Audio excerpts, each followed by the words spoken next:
It all started on January 1, 2030. These weird blue gates just opened up in the sky and changed everything forever. People in the city were just living their lives, totally clueless.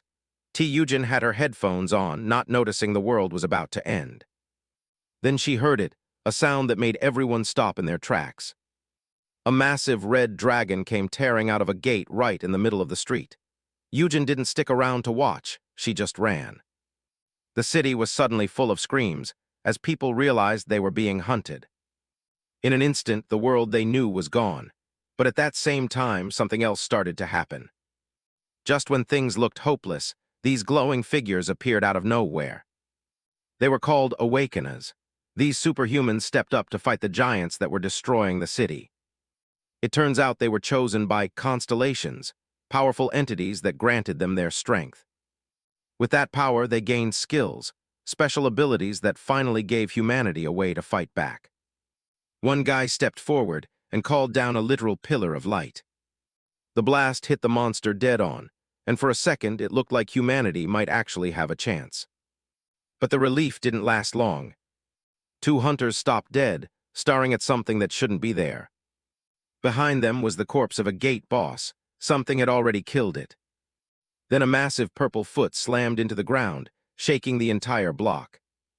Looming over them was the Shadow Calamity monster, a giant shadow with red eyes that looked like it walked straight out of a nightmare. The lead hunter tried to keep it together, yelling for everyone to get ready to fight. He didn't even get to finish his sentence before a massive arm swiped through the air. Blood sprayed across the pavement as the beast tore through them like they were nothing. This wasn't just another monster. It was a calamity that nobody had the power to stop. And the worst part, the monster wasn't just killing, it was hungry. It whispered about needing more, its red eyes locked on its next target. It stood there, a massive catastrophe that humanity was completely unprepared for. People were panicking and trying to evacuate as they realized this thing was on a whole different level than any other species they'd seen. In the middle of the chaos, a woman pulled a young Tae Yujin aside and told her to listen very carefully. She looked Yujin in the eyes and told her she had to run to the end of the gate and not look back. Little Yujin was terrified, tears streaming down her face as she begged to stay. But her mother just reached for her hand as she started to glow with a blinding white light. Suddenly, a system window popped up in front of the girl, a skill called gluttony that could steal a target's skills. Yujin couldn't believe it. She didn't understand why she was getting a skill now of all times. She asked her mom if she was actually a hunter, but there was no time for an explanation. The Shadow Calamity monster had already found them. The beast loomed over the ruins, its maw dripping as it demanded more to eat. Yujin pointed in horror, but her mother just grabbed her shoulders and told her to focus. She told Yujin to take the skill and go, promising her that she could make it. Yujin didn't want to hear it. She couldn't just leave her mother behind to face that thing alone. But her mom screamed at her to go, her voice cutting through the sounds of the monster's growls. She begged Yujin, telling her that she was the only hope they had left. Their hands slipped apart as Yujin was forced to pull away. Sobbing, the girl turned and ran into the darkness, leaving her mother behind. Her mother just stood there with a sad smile, watching her daughter escape for the last time. She stood tiny and alone against the massive Shadow Calamity monster, her final wish being for Yujin to just be happy. The energy of the blast was still clearing when she remembered her mother's final words. Her mother just wanted her to be happy, but every time Tae Yujin remembered those words, she felt like they were a cruel joke. She was the daughter who had abandoned her mother to save herself. How could someone like her ever deserve to be happy? Back then, she was just an F-rank hunter with a single, useless skill, the ability to see the status window. She was practically no different from an ordinary person playing at being a hunter. But she knew that if she wanted revenge, she had to get stronger. Weakness wasn't an option. So she never stopped pushing herself to the absolute limit. She threw herself into combat, taking on monsters that were far above her level. She learned how to use every weapon she could find, mastering the art of the kill. Yujin entered every gate she could find, hunting down anything that stood in her way. She never backed down from a fight, even when she was covered in blood and on the verge of collapsing. Her hard work paid off as she climbed the ranks, going from F all the way up to an A-rank hunter. She really believed that if she got strong enough, she could protect what was hers and never lose anyone again. But that was just a lie she told herself to keep going. In the middle of the apocalypse, Yujin held a dying Jin Seoho. She asked him if he remembered the day he saved her inside that gate. He smiled, remembering how they'd been separated as kids at the orphanage. He never thought he'd see her again. Fate had brought them back together just so he could die in her arms. He had lost his right arm trying to keep her safe, and now he was fatting away. Yujin asked him if he had any regrets. She looked down at his blood-soaked clothes, her heart breaking all over again. Jin Seoho's hand was mangled and weak, barely able to move. But he told her he was happy. He was happy just because he got to be with her. Yujin could only stare in shock as she realized how much he'd sacrificed for her. As his body started to dissolve into particles of light, he gave her one final command: survive. He begged her to find a way to be happy, even in this ruined world. The city around them was a wasteland, glowing with the remnants of a lost battle. Yujin let out a hollow laugh. First her mom and now him, everyone kept telling her the same thing. She wondered why everyone kept asking her to do the one thing she knew she couldn't. Tears finally spilled over as she looked at the sky. A happy life and a peaceful death, that felt like a dream she didn't deserve. A massive shadow fell over her, cutting her grief short. The shadow calamity monster loomed over her, a mountain of dark muscle and sharp teeth. The monster complained about the size of the gate before realizing Yujin was the last human left. It decided it was time to eat. Instead of cowering, Yujin just smirked at the beast. She told it that all that eating was going to give it high cholesterol. Her eyes flashed with a dangerous light. If it was really that hungry, she invited it to try and eat her. The monster bared its massive teeth, more than happy to take the bait. It lunged forward, letting out a roar as it prepared to devour her. Yujin felt the monster's grip crush her. She knew she didn't have the power to win this. But even so, she was going to struggle until the very end. She refused to give up. As she was pulled into the monster's maw, she activated her hidden skill, gluttony. The monster swallowed her whole with a sickening crunch. Blood coated its massive teeth as it savored its final meal. But then, a strange light began to burst out from between its jaws. The monster let out a cry of shock as it realized something was going horribly wrong inside its own body. Tae Yujin felt her consciousness floating in a vast, empty void, stripped of her physical form. Tiny ripples of light pulsed around her, like distant stars in a white sea. She realized she had successfully entered the mana core of the shadow calamity monster. Now she faced a choice. Out of all the monster's power, which skill would be worth stealing? She drifted through the core, searching for something that could actually change her fate. A glowing purple orb pulsed with energy, tempting her to take it. But Tae Yujin followed her instincts. She knew the obvious paths weren't the right ones. She reached out for a thick, swirling mass of pure darkness instead. The moment she touched it, a violent surge of energy erupted, tearing through the core.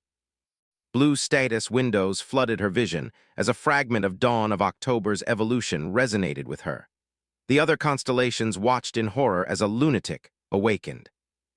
Dawn of October's evolution demanded to know what was going on, while the other celestial beings scrambled to explain. Intrigued by the chaos Yujin caused, the entity decided to grant her a single, impossible chance. A final window appeared with a simple, world-altering message: time is rewound. Tae Yujin's eyes snapped open to the sound of a customer shouting at her. She found herself standing behind the counter of a convenience store, a place she hadn't seen in decades. The man in front of her looked annoyed, asking if the store was even open for business. He stared at her, confused by the way she was looking at him. Yujin touched her face, her hands trembling as she realized she was actually alive. The memory of the monster devouring her was still fresh, a nightmare of red and shadow. She couldn't believe it, the rewind had actually worked. Without a word, she bolted from the counter, shouting that she needed an emergency bathroom break. She slammed the bathroom door shut, her heart racing. She stared at the mirror, seeing a face that looked 20 years younger.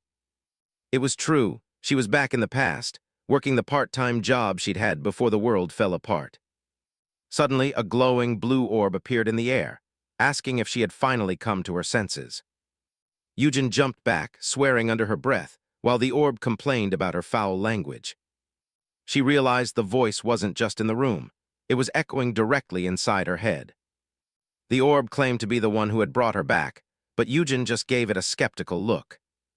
It introduced itself with its grand title, Dawn of October's Evolution. It seemed impressed that she'd caught on so quickly. A massive, glowing eye symbol manifested, marking the presence of a true constellation. The entity laughed, calling her an insignificant human who should be honored to have its audience. Yujin didn't look honored, she looked bored. She told the orb to stop making things up because she knew it was lying. She pointed out that a real constellation would never be trapped inside a different species like that. She crossed her arms and called it an incomplete constellation at best. The entity's ego took a hit as it spluttered in rage, which only made Yujin laugh harder. She decided the name was too long and told the ancient being that she'd just call it Donnie for short. Her expression shifted back to a cold seriousness. She knew this being had chosen her for a reason. She looked down at her cheap white shoes, realizing this was the once-in-a-lifetime opportunity she needed. She focused her gaze, ready to play her cards right. She gave Donnie a sharp smirk and told it to start talking. In the grand scheme of the universe, constellations were seen as omnipotent beings beyond human comprehension. They were entities capable of reshaping the very fabric of reality at their whim. They are beings who can toy with mortals with a mere flick of their wrists, treating entire lives like playthings. When faced with such overwhelming, colossal power, humans generally fall into one of two categories. They either prostrate themselves in worship, or they are consumed by a paralyzing, bone-deep fear. But the reaction from this particular human was unlike anything the entity had ever encountered. Tae Yujin just smirked, addressing the divine being as Mr. Shibboleth with a casual, mocking tone. The constellation's voice boomed with indignant rage, offended by her sheer audacity. It roared in fury, claiming that in all its tens of thousands of years, it had never been subjected to such a blatant insult.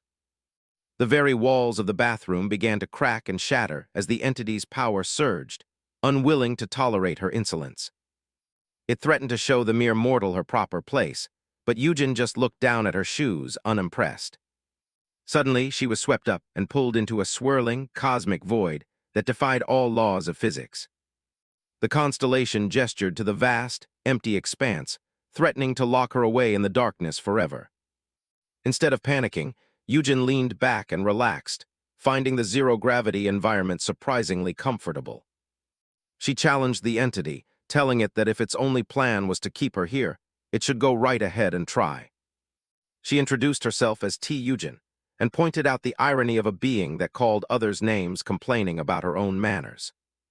The entity scoffed, using her full name to prove that it had been watching her long before this moment. Glowing images appeared in the void, showing scenes from Yujin's life, moments of pain, loss, and the driving desires that fueled her. It spoke of her regrets, reminding her of the days when she was too weak to protect anything she cared about. Yujin thought back to the blood-soaked battlefield and the people she had lost, knowing that a constellation's power was the only thing that could change that outcome. However, her expression didn't soften. She pointed out the major flaw in the entity's grand posturing. She looked the constellation in the eye and asked if it wasn't a bit too incomplete to be making such big promises. The orb laughed, finally dropping the act and admitting that she was far sharper than she appeared to be. It explained that while it was once a whole and majestic being, its current state was far from perfect. Shards of light drifted around Yujin like shattered glass, representing the entity's broken divinity. The constellation gave her its terms. She would have to travel the world, find its scattered fragments, and restore it to its former glory. Tae Yujin looks up at the cosmic expanse, wondering if these so-called constellations are actually just gods. A blinding light pulses as Dawn of October's Evolution answers that even gods meet their end, but Yujin can tell he's just dodging her point. She walks through the void, asking how she's supposed to find his missing fragments when she doesn't even know where to look. The divine presence looms close, asking if she hasn't already found one of them. Glowing text appears in the air, explaining that 6 fragments remain, each hidden inside a different monster species. A jagged shard of glass reflects a terrifying monster as the god asks if she's afraid. Yujin stands tall among the shards, which show the horrors and souls that await her. She clenches her fist tight and gives a firm no. After dying once already, she doesn't think there's anything left in the world to be scared of. The Constellation admits her mindset is impressive, but warns that just being brave won't be enough.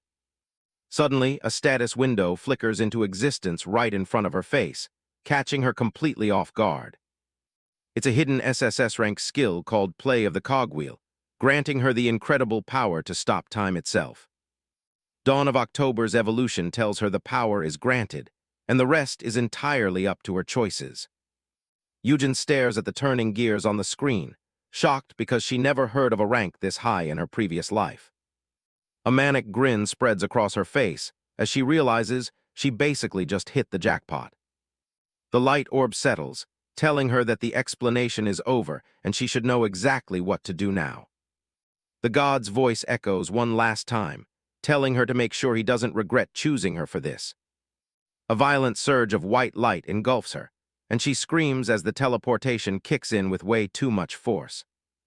Yujin stumbles out of a stall, finding herself back in a public restroom after the rough transition. The bathroom is quiet, the traces of the god's light still shimmering in the air. She looks around, confused to be back here, while the god's voice asks if she's heading straight for a gate. Tae Yujin nearly jumps out of her skin, yelling at him to give her a warning before he just pops out like that. She checks her reflection in the mirror, saying she'll go eventually, but she technically needs to register as a hunter first. A poster on the wall warns that unregistered hunters face massive fines and years in prison. Yujin shrugs it off and heads for the door, deciding she's just going to go in without registering today anyway. She steps outside only to see a crowd of people running for their lives as the sky glows with a strange light. Panic screams fill the street as people sprint past the convenience store windows. Her phone buzzes with an emergency alert at 3:58 p.m., warning that a D-rank gate has just appeared at Anguk Station.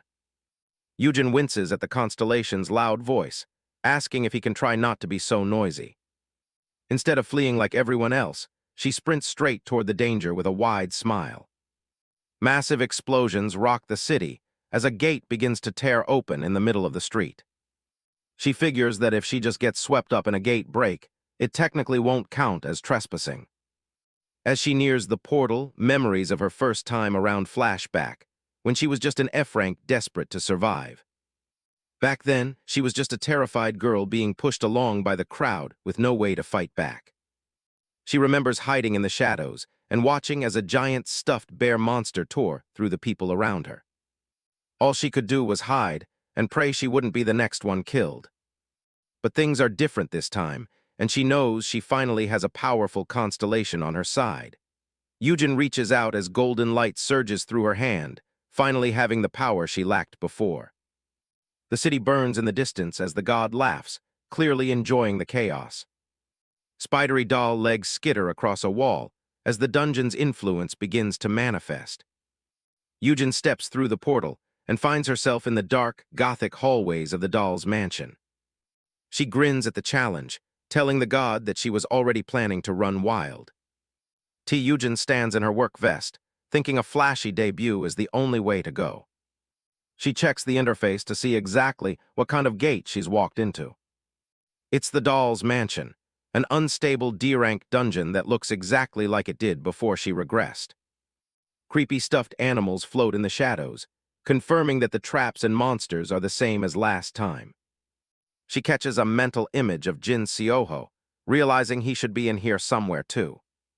A heavy thud shakes the room, snapping her back to the present. Her divine sponsor tells her to get ready, since things are about to get violent. A giant E-rank goblin doll appears from the darkness, looming right behind her. The stitched-up monster lunges, its mouth full of needle-sharp teeth. Yujin keeps her cool, thinking an E-rank is nothing she can't handle. The doll slams its heavy wooden club down, barely missing her. She slides across the ground to dodge, her white Crocs providing surprisingly good traction.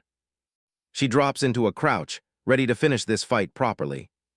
Suddenly, she stops dead in her tracks as a realization hits her. She starts frantically searching her pockets while the god asks what the matter is. She tells Mr. Shibboleth they have a massive problem on their hands. All she's wearing is her convenience store vest, which only pays about 10,000 won an hour. Her combat boots are just a pair of Crocs meant for standing through long shifts. She turns her pockets out to show they're empty. She's completely broke and has no weapons. The monster closes in for the kill as she realizes she's in a lot of trouble. With a look of pure desperation, she decides on a new plan. Tae Yujin turns tail and runs for her life, leaving the Constellation screaming in shock as the monster chases her down. Once a gate is cleared, the system displays the top 5 hunters who contributed the most to closing it. Basically, you just have to kill more monsters than everyone else to get on that list. My original plan was simple: take first place right out of the gate. I wanted to make a flashy debut and start my new life at the very top. But things didn't exactly go according to plan. Running for my life from giant, creepy stuffed animals was definitely not part of the mission. Tae Yujin is hauling ass through the dungeon, yelling at the monsters for being too noisy while she stresses out about having 0 weapons. She locks her eyes forward, scanning the dark hallway for any way to get out of this mess. A giant, nightmare-fuel stuffed golem is right on her heels, and those red button eyes aren't looking very friendly. She slides across the stone floor, narrowly avoiding a swipe from the giant plush monster. Even without a blade, her combat instincts from her previous life are still sharp. She puts her weight into a punch, proving she can still beat these things senseless with her bare hands. The golem hits the floor with a heavy thud, and she doesn't waste a second. She's surprised her skills haven't rusted at all. She can actually manage this. But then the hallway starts crawling with even more of those giant monsters. Taking them all on at once is a death sentence. It's time to run. She knows she can't shake them off one by one, so she needs a better strategy. Her eyes lock onto something at the end of the hall. The glowing statue is right where she remembered it being in her first life. This is the spot. She slows down, calculating her next move. It's all or nothing now. She leaps into the air with everything she has. She dives straight toward the glowing light, aimed right at the heart of the trap. A giant stuffed hand swipes at the air where she was standing a second ago. She just needs to fall a little bit further to make it. She reaches out as she plummets into the darkness. Her hand hits the stone wall, guiding her fall. She drops through the ceiling and into a hidden chamber below. The golem watches from the opening as its prey disappears into the hole. She hits the ground with a hard crash. Yujin sits up and groans, feeling the impact through her whole body. She knew this was an inescapable pit. There's no way she can climb back out with her current strength. But she actually planned to end up down here from the start, just maybe not in such a painful way. Her mind flashes back to her first life, when she was lying in this same spot among the corpses of her allies. Back then, she truly believed there was nowhere left to run, and no way left to survive. She had given up on everything and was just waiting for death to take her. In her final moments of despair, a voice called out from the darkness above. Someone was asking if anyone was still alive down there. Light poured into the pit as a man promised to get her out immediately. It was Jin Seoho, coming to rescue her just like he did before. Seeing him brought back all the memories of the only person who ever truly protected her. In the present, the trap door opens again, revealing Jin Seoho's face. He looks down into the pit and calls out her name. Tae Yujin can't help but smirk. She laughs and tells him he's ing late, greeting her old friend with her trademark sharp tongue. Deep down, she had truly missed him. Jin Seoho can barely believe he's actually found her in a dump like this. He asks how she ended up down there. She just plays it off as a clumsy accident. The A-class hunter doesn't seem to buy it, suspecting she had a plan. Tae Yujin notes his perfect timing hasn't changed a bit since their first life. She looks over his squad, nodding that the swordsman's arm is still intact in this timeline. Seoho wants to prioritize getting her to a safe zone before continuing the raid. Lee Kang-yoon objects, insisting they need to focus on closing the gate. Ki Kyung agrees, worried the gate will go berserk if they waste any time. Yu Sul just wants to settle the argument with rock, paper, scissors so he can nap. While they bicker, Yujin pretends she has no idea who these people are. She looks at them with zero pity, knowing they're destined to die here regardless. She shuts down Seoho's escort plan, telling him there's no need to worry.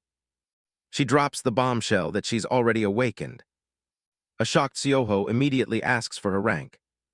The Constellation mocks her for lying so naturally. Kyung scoffs, calling her a useless beginner who can't even handle a gun. Yujin's look sharpens as she challenges that assumption.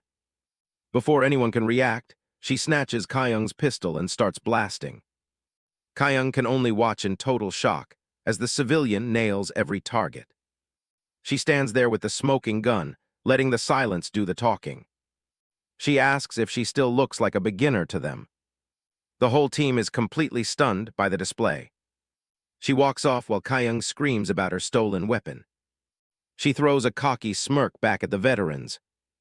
Watching her walk, Seoho is hit with a memory from 10 years ago. In his mind, he's back at the orphanage being cornered by bullies. A young Yujin had jumped in and leveled the lead bully with one punch. She had stood between him and the world just like this. Young Seoho could only watch her back in awe. That same determined silhouette leads the way in the present. Seoho grabs her hand, determined to change their story. He promises that this time, he'll be the one to protect her. He tells her to stay right by his side from now on. Yujin looks at him like he's grown a second head. She pulls her hand away with a flat refusal. She pats his head, telling him it's the other way around. She smiles, promising to be the one protecting him instead. Seoho is left blushing and totally confused. The group stops before a massive entrance choked with spiderwebs. Yu Sul and Kyung realize exactly what they're looking at. The boss gate looming over them is finally within reach. Ki Kyung is taken aback by the massive scale of the boss gate. Jin Seoho steps forward, offering his help to force the doors open. Yujin coolly suggests he let his guild members handle the heavy lifting. Suddenly, the giant door begins to creak open all on its own. The hunters are baffled, but Kyung is happy they didn't have to waste mana. Yu Sul urges the group to move in while the path is clear. Yujin watches Seoho, silently vowing to protect him at any cost. She refuses to let history repeat itself in this life. Her resolve hardens. She's ready to betray anyone to keep him safe, even if it means pushing his teammates straight toward their deaths. His survival is the only thing that matters to her now. She will gladly shoulder the weight of any sin for his sake. In her heart, she asks for his understanding. She knows she will eventually have to betray his friends. Her hand tightens on the weapon, her resolve absolute. Her golden eyes burn with a cold, ruthless light. Flashback, a team of hunters celebrates a victory in a dark dungeon. The greedy team leader only cares about the rewards and getting out. One of their teammates lies broken and bleeding on the floor. The leader scoffs at the thought of helping a trash-tier hunter. He refuses to waste even a single potion on someone so weak. He even laughs about how easy it will be to replace her. A young, battered Yujin begs for someone to save her. She knows she won't survive if she's left behind in this pit. Instead of help, the leader gives her a brutal kick to the ribs. He walks away, mocking her for her pathetic F-rank status. Gasping for breath, she refuses to let her life end here. Her eyes fill with hatred. Her revenge hasn't even begun yet. She reaches out with a bloody hand, clawing for any chance of survival. She refuses to accept such a pathetic and lonely death. Her vision narrows as a dark power begins to stir within her. That moment of absolute despair was the spark that changed her life. She activates a forbidden skill to rewrite her fate. Gluttony, the power to devour the skills of the dead. She rose from the ground, fueling her survival with the power of others. Her face was a mask of cold fury as she stood back up. She followed the hunters who had betrayed her into the darkness. They turned to find the monster they had created standing before them. She fully embraced the monstrous path that had saved her life. Back in the present, she looks down at the dead monster at her feet. She thinks that if they're going to die anyway, they might as well be useful to her. With a cold determination, she readies her weapon for the next fight. Tae Yujin looks down, her eyes reflecting a cold inner conflict. She fires her weapon, the flash illuminating the dark hallway as she questions her own choices. She refuses to blame fate for the path she's chosen to walk. Each shot is a reminder of the life she left behind, and the one she's forging now. A memory of a woman, perhaps a mother figure, wishing for Yujin's happiness flashes through her mind. The face of a man, scarred and kind, mirrors that same sentiment, calling her his daughter. Standing over a field of blood and fallen hunters, Yujin is haunted by the question of her own joy. She stares into the void, her identity fractured by the weight of her actions. Her hand tightens around her sidearm as she prepares for the next wave of monsters. Jin Seoho shouts out her name in warning as a spider monster lunges from the shadows. Yujin turns just in time to see the massive creature hovering right above her. Before it can strike, the beast is blasted apart by a sudden, powerful attack. Yujin curses herself for letting her guard down during such a critical moment. A brilliant magical seal erupts behind her, vaporizing another hidden threat. Yujin watches as the spider's remains scatter, realizing she was saved by one of the teammates. Ki Kyung aims her weapon, telling Yujin that they are even now. Yujin is momentarily stunned, unable to reconcile the idea of being saved by a stranger. Kyung turns away with a huff, annoyed that Yujin hasn't even offered a word of thanks. The red-haired hunter urges Yujin to stop spacing out and join the fray. A voice in Yujin's head reminds her that helping one another is the essence of being human. The guild members continue to watch each other's backs, even as their mana runs low. Lee Kang-yoon slices through a monster with a grin, asking Yujin if she's impressed by their skills. Yujin stands amidst the carnage, her cold worldview slightly shaken by their camaraderie. She grips her sidearm, realizing that this time, her actions might actually save a life. Tae Yujin watches Jin Seoho and his team walk ahead. She knows she's the only one who can change their fate this time. The hallway is already crawling with giant, red-backed spiders. Seoho spots the swarm and shouts for everyone to get ready for battle. Lee Kang-yoon grumbles as he readies himself. These monsters just don't give them a break. Yujin doesn't wait for orders. She readies the gun she snatched earlier. Giant spiders drop from the ceiling like rain, completely surrounding the group. She starts firing. In her past life, she only cared about surviving and getting her revenge. She used to think it was only natural to step over others to stay alive. A spider lunges at her, but she's already on the move. She aims and fires point-blank into the monster's head. The shot connects, splattering purple blood everywhere.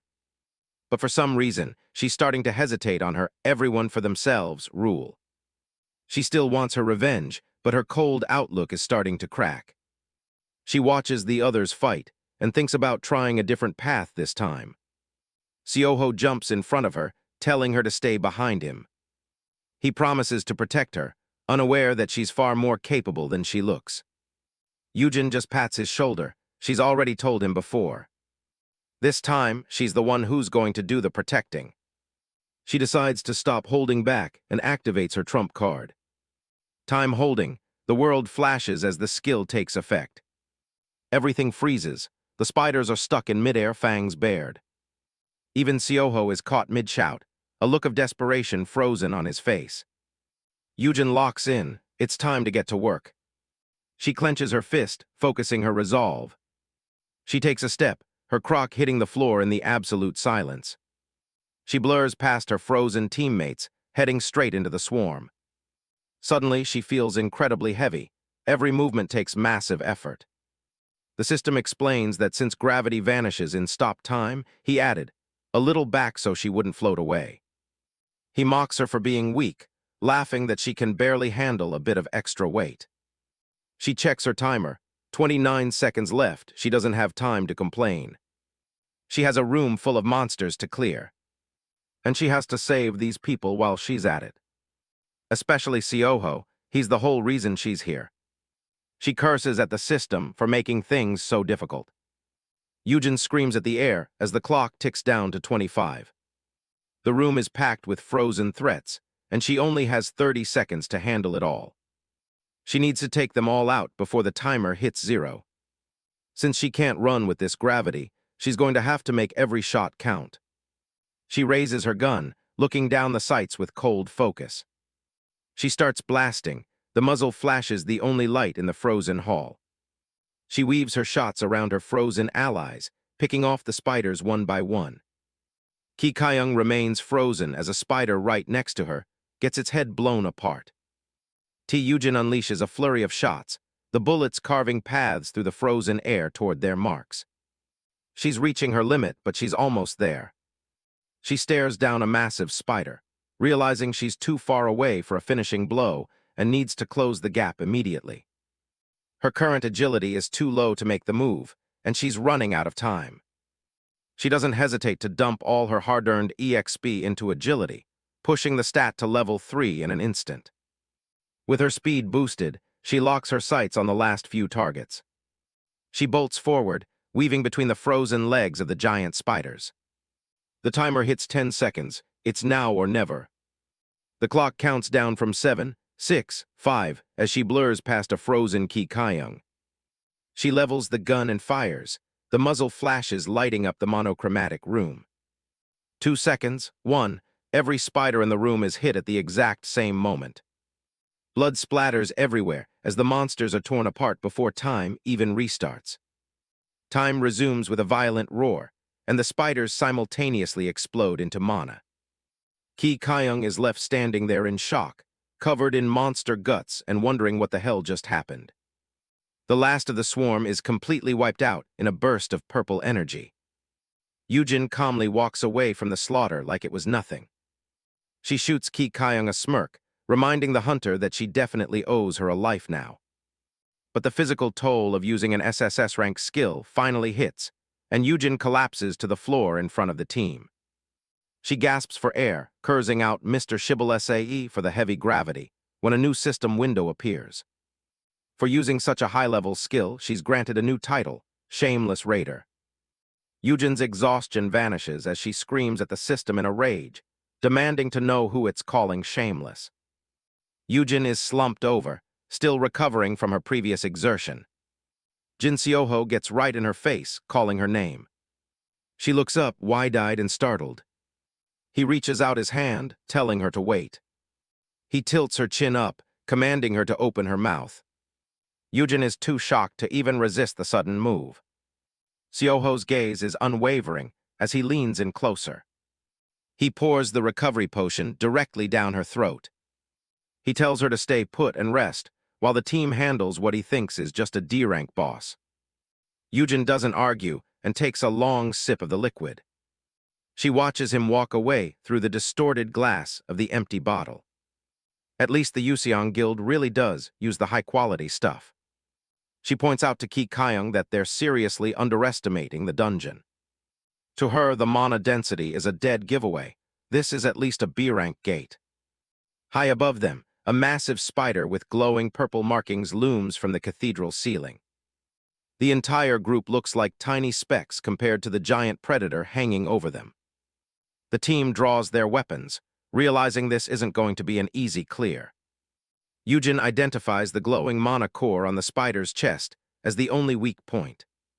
Getting up there is the challenge, but the party's gravity user steps up to the plate.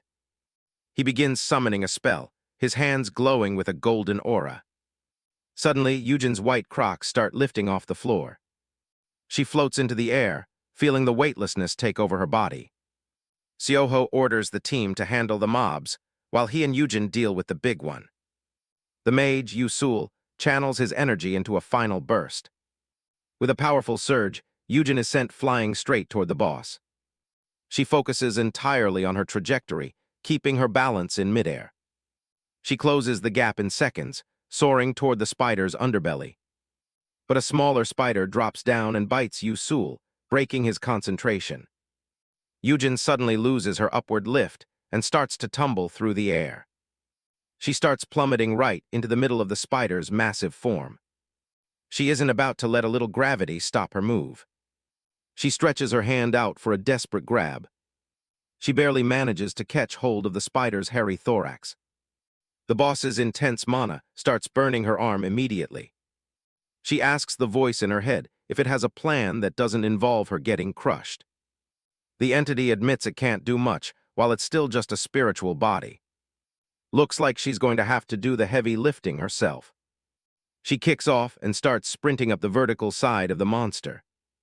She reaches the top of its leg and pulls herself onto its back. A smaller spider lunges at her, but she manages to dodge it just in time. Getting jumped while she's trying to climb is just plain cheating in her book. She sticks the landing on the spider's back, ready to strike the core. Tae Yujin is firmly planted on the spider's back, while Ki Kyung looks up in shock from far below. Yujin casually shouts down that running up a wall was a piece of cake for her. Ki Kyung's relief is short-lived, as she's suddenly snagged by a swarm of sticky spider silk. She's completely cocooned and screaming for Yujin to save her, while smaller spiders swarm over her. Yujin doesn't hesitate and starts unloading her gun into the incoming mob. The burning cocoon was instantly shattered by Yujin's barrage. Instead of being terrified, Ki Kyung is overcome with gratitude and yells her love for her savior. Yujin drops her empty gun, having run completely out of ammunition. She narrows her eyes, focusing every bit of her remaining mana on the boss's core. She could easily spot the spider's core erupting with waves of deep crimson.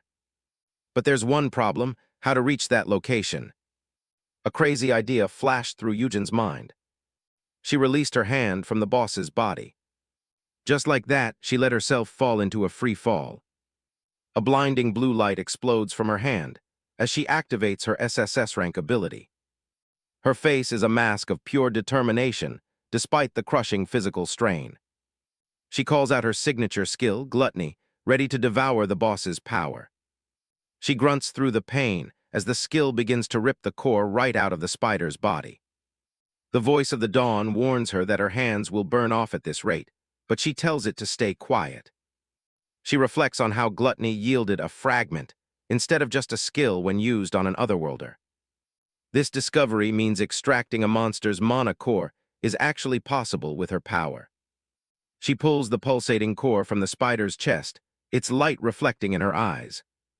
She lets out a dark smile, remembering the people who once called her a cold-blooded murderer. In her mind, she's always just been a tool for destruction, and swinging a blade is all she's ever known. With the core in hand, she delivers a massive, energy-infused strike that cleaves through everything. A wave of dark energy follows her movement, showing her true destructive potential. She looks down at the jagged blade of purple light she's forged from the boss's very life force. The spider boss lets out one final, agonizing shriek as its existence is extinguished. The gargantuan beast finally collapses, crumbling into nothingness. Yujin begins to fall, her energy completely depleted after the intense battle. As she drifts, she realizes just how much has happened since she died and regressed only a few hours ago. She estimates that falling from this height will land her in a hospital bed for months. She doesn't even have enough strength left to brace for the impact. Her eyes drift shut, ready to accept the fall. Below, Jin Seoho and the rest of the team are sprinting across the floor to reach her. Seoho catches her in a frantic embrace just before she hits the ground. A system message confirms the successful clearance of the B-rank gate. The ranking board shows an anonymous hunter in first place, ahead of the guild's top rookie. A news broadcast immediately picks up the story of the unidentified powerhouse who took the top spot. Ki Kyung tells the cameras that they only cleared the dungeon because of that mysterious woman. She and Yusul are practically beaming with excitement over their teammates' performance. Jin Seoho keeps his composure, telling the press he can't reveal the hunter's identity without her consent. Jin Seoho tells the reporters that the mysterious girl will soon represent South Korea as a top hunter. Reporters swarm the area, bombarding him with questions about how she joined the raid. Seoho tries to deflect, saying he can't give more details, but the press isn't satisfied. A streamer bluntly asks if the Yuseong Guild manipulated the ranking points to create a fake super rookie. Seoho's expression hardens as he defends his guild's integrity against the bribery accusations. The streamer pushes further, asking what he'll say if the hunter suddenly joins their guild. A heavy hand suddenly lands on Seoho's shoulder, silencing him mid-sentence. A bystander points in shock, recognizing the powerful figure who just stepped onto the scene. The man walks forward, complaining that he didn't even have time to fix his clothes properly. He casually adjusts his shirt, unaffected by the wall of cameras in front of him. He introduces himself with a confident grin as Jin Seoho, the guild master of Yuseong. Seoho tells the press his son is tired from the raid, and they should ease up on him. His smile doesn't reach his eyes, as he tells the reporters to keep their questions reasonable. He reminds them that there's a line they shouldn't cross, his presence becoming menacing. The streamer is paralyzed by a sudden, overwhelming pressure that makes it hard to breathe. A spectral black tiger looms behind Seoho, a visual manifestation of his terrifying S-Rank aura. The streamer is face-to-face with a power that feels like a physical weight crushing him. Seoho abruptly ends the press conference, while the reporter collapses in a heap of terror. The reporters are still shouting questions as Seoho leads his son away from the cameras. Once they're alone, Seoho tentatively tries to speak with his father. Seoho apologizes for the scene, but Seoho is surprisingly lighthearted about the whole thing. Seoho laughs, saying a father should always help when his son finally gets a girlfriend. Seoho's face turns bright red as he stammers that they are just friends. Seoho continues to tease him, finding his son's desperate denial hilarious. Seoho admits he's genuinely curious to meet this woman who has his son so worked up. He recalls the image of Seoho carrying Yujin out of the gate, looking more desperate than he's ever seen him. Meanwhile, Tae Yujin is fast asleep in a hospital bed, her hands wrapped in bandages. In her mind, she's floating through a starry void, enjoying the unwavering comfort of her unconscious state. She tells the spirit entity she deserves a rest after working so hard in the raid. The voice in her head asks what exactly she wants to know now. Yujin says she wants to know more about these otherworlders she's been fighting. The spirit, Shameless, calls her foul-mouthed but agrees to explain while its current status allows. Yujin is suddenly blinded by a flash of light as the entity begins its lecture. The entity explains that otherworlders are beings transferred from another dimension into this one. A diagram shows 7 glowing orbs, representing sins like gluttony, pride, and wrath. A monstrous, multi-eyed creature with a long tongue represents the gluttony she just faced. Yujin realizes this is the being she took the mana core fragment from. The entity confirms there are 6 more fragments to find to unlock her full SSS-Rank potential. Yujin sighs, realizing that she's the one who has to do all the heavy lifting to save the world. The spirit gets annoyed, asking if she even understands the grace of being saved by it. Yujin mocks the entity with a wink and a cute pose, telling it to get lost. She finally begins to stir in her hospital bed, the dream fading as she wakes up. Tae Yujin sits up in her hospital bed, scowling as she mutters about the petty constellation she's stuck with. She looks at a note left with gifts, a characteristically blunt message from Ki Kyung telling her to eat up and wear the new clothes. Yujin wonders if the other hunters actually like her, while a funny mental image of a blushing Ki Kyung appears. The bedside table is crowded with a large fruit basket and bottles of gold-orange juice. She clicks the remote with her bandaged hand, wondering if her heroic deeds have made her a viral influencer. The news broadcast shows the Hunter Association building, reporting that South Korea now has over 30 S-Rank hunters. The anchor explains that this puts the country in the top 10 for global national defense. Yujin is outraged, screaming at the TV because there isn't a single mention of her role in the gate clear. She grumpily bites into an apple while aggressively switching channels to find a better report. A news segment begins with a warm welcome for a legendary figure, Hunter Choi Yonghyun. Choi Yonghyun, a tall man in a decorated white suit with silver-white hair and a split goatee, laughs on screen. Yujin's face darkens instantly as she stares at the man she has a deep, personal history with. The broadcast hails him as a national hero and the founder of the Hunter Association. Overcome with rage, Yujin crushes the apple in her hand until it splatters. Her eyes burn with a cold, yellow light as she identifies him as the next target of her revenge. She remembers a blue mana crystal smashing through a picture frame, destroying a photo of herself with THEEJI Chinese letter. Yujin realizes she must register with the association to avoid a massive fine or prison time. She points at the TV, promising the laughing Choi Yonghyun that his days are numbered. Setting aside her anger for a moment, she decides to raise her stats and check her rewards before registering. A look of pure shock crosses her face as the holographic status window appears before her. The screen displays massive bonuses for placing first in contribution, including a 20% experience boost. Another notification informs her that she's earned enough experience to raise all her stats by 3 levels. She sits on her bed, stunned by the sheer volume of rewards she's receiving from a single gate. She laughs it off, thinking a D-rank gate couldn't possibly be that significant, as the system finishes its final calculation. Tae Yujin wakes up in her hospital room and sees a massive number on her status screen. 12,000 experience points. That's way more than she expected from a simple raid. She's completely stunned, staring at the number like it's a hallucination. 12,000. The sheer scale of the reward practically screams through the hospital walls. Finally, the level-ups finish processing. She's stronger, but she's also totally wiped out from all the notification dings. Just when she thinks it's over, another window pops up.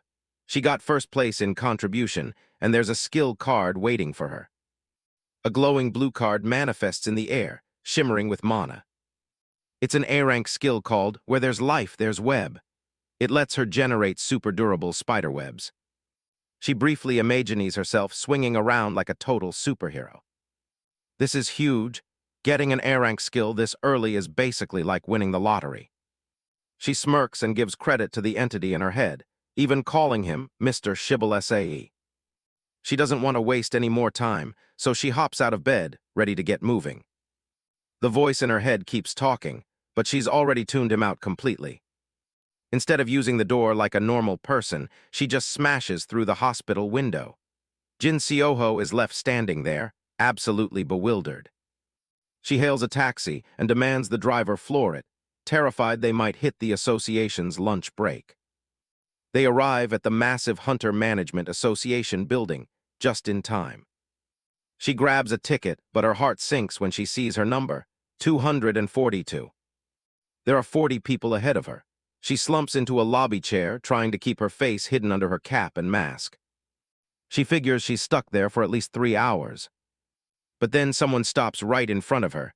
Wow, look who it is. A guy in a dress shirt looms over her, recognizing her even with the mask. This is Kang Minwoo.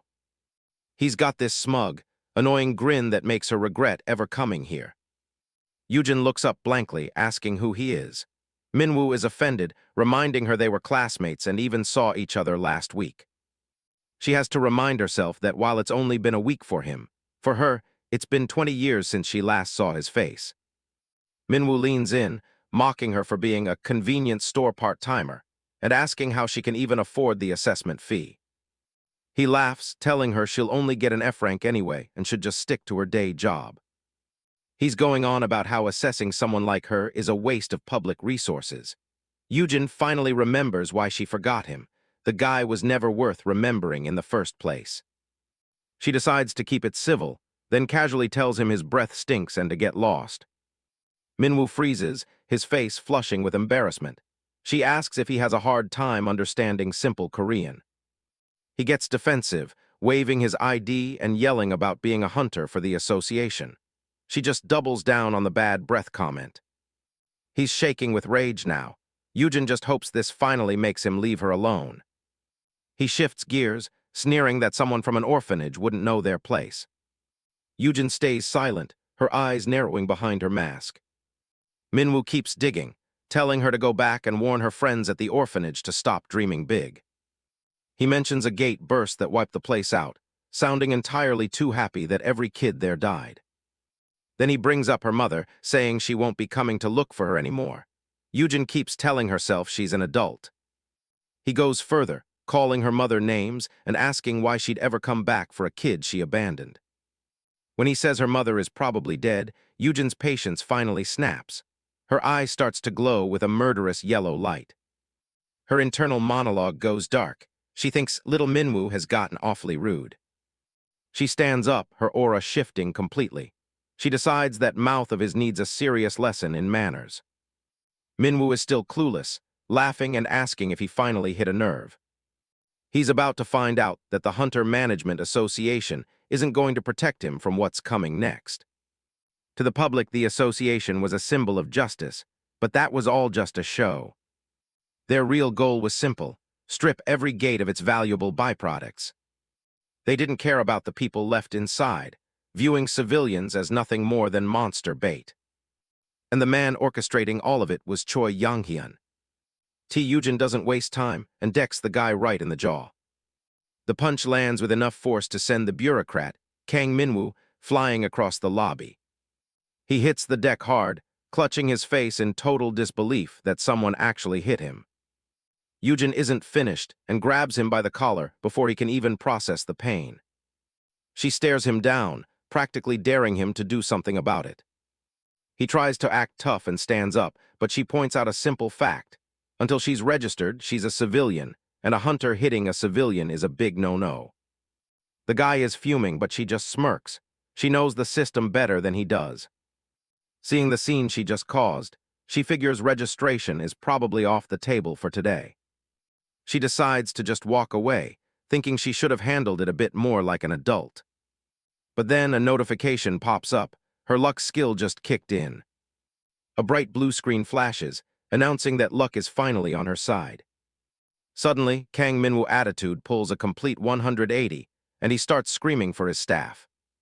He demands they take her in for assessment and get her registered immediately, bypassing the long wait.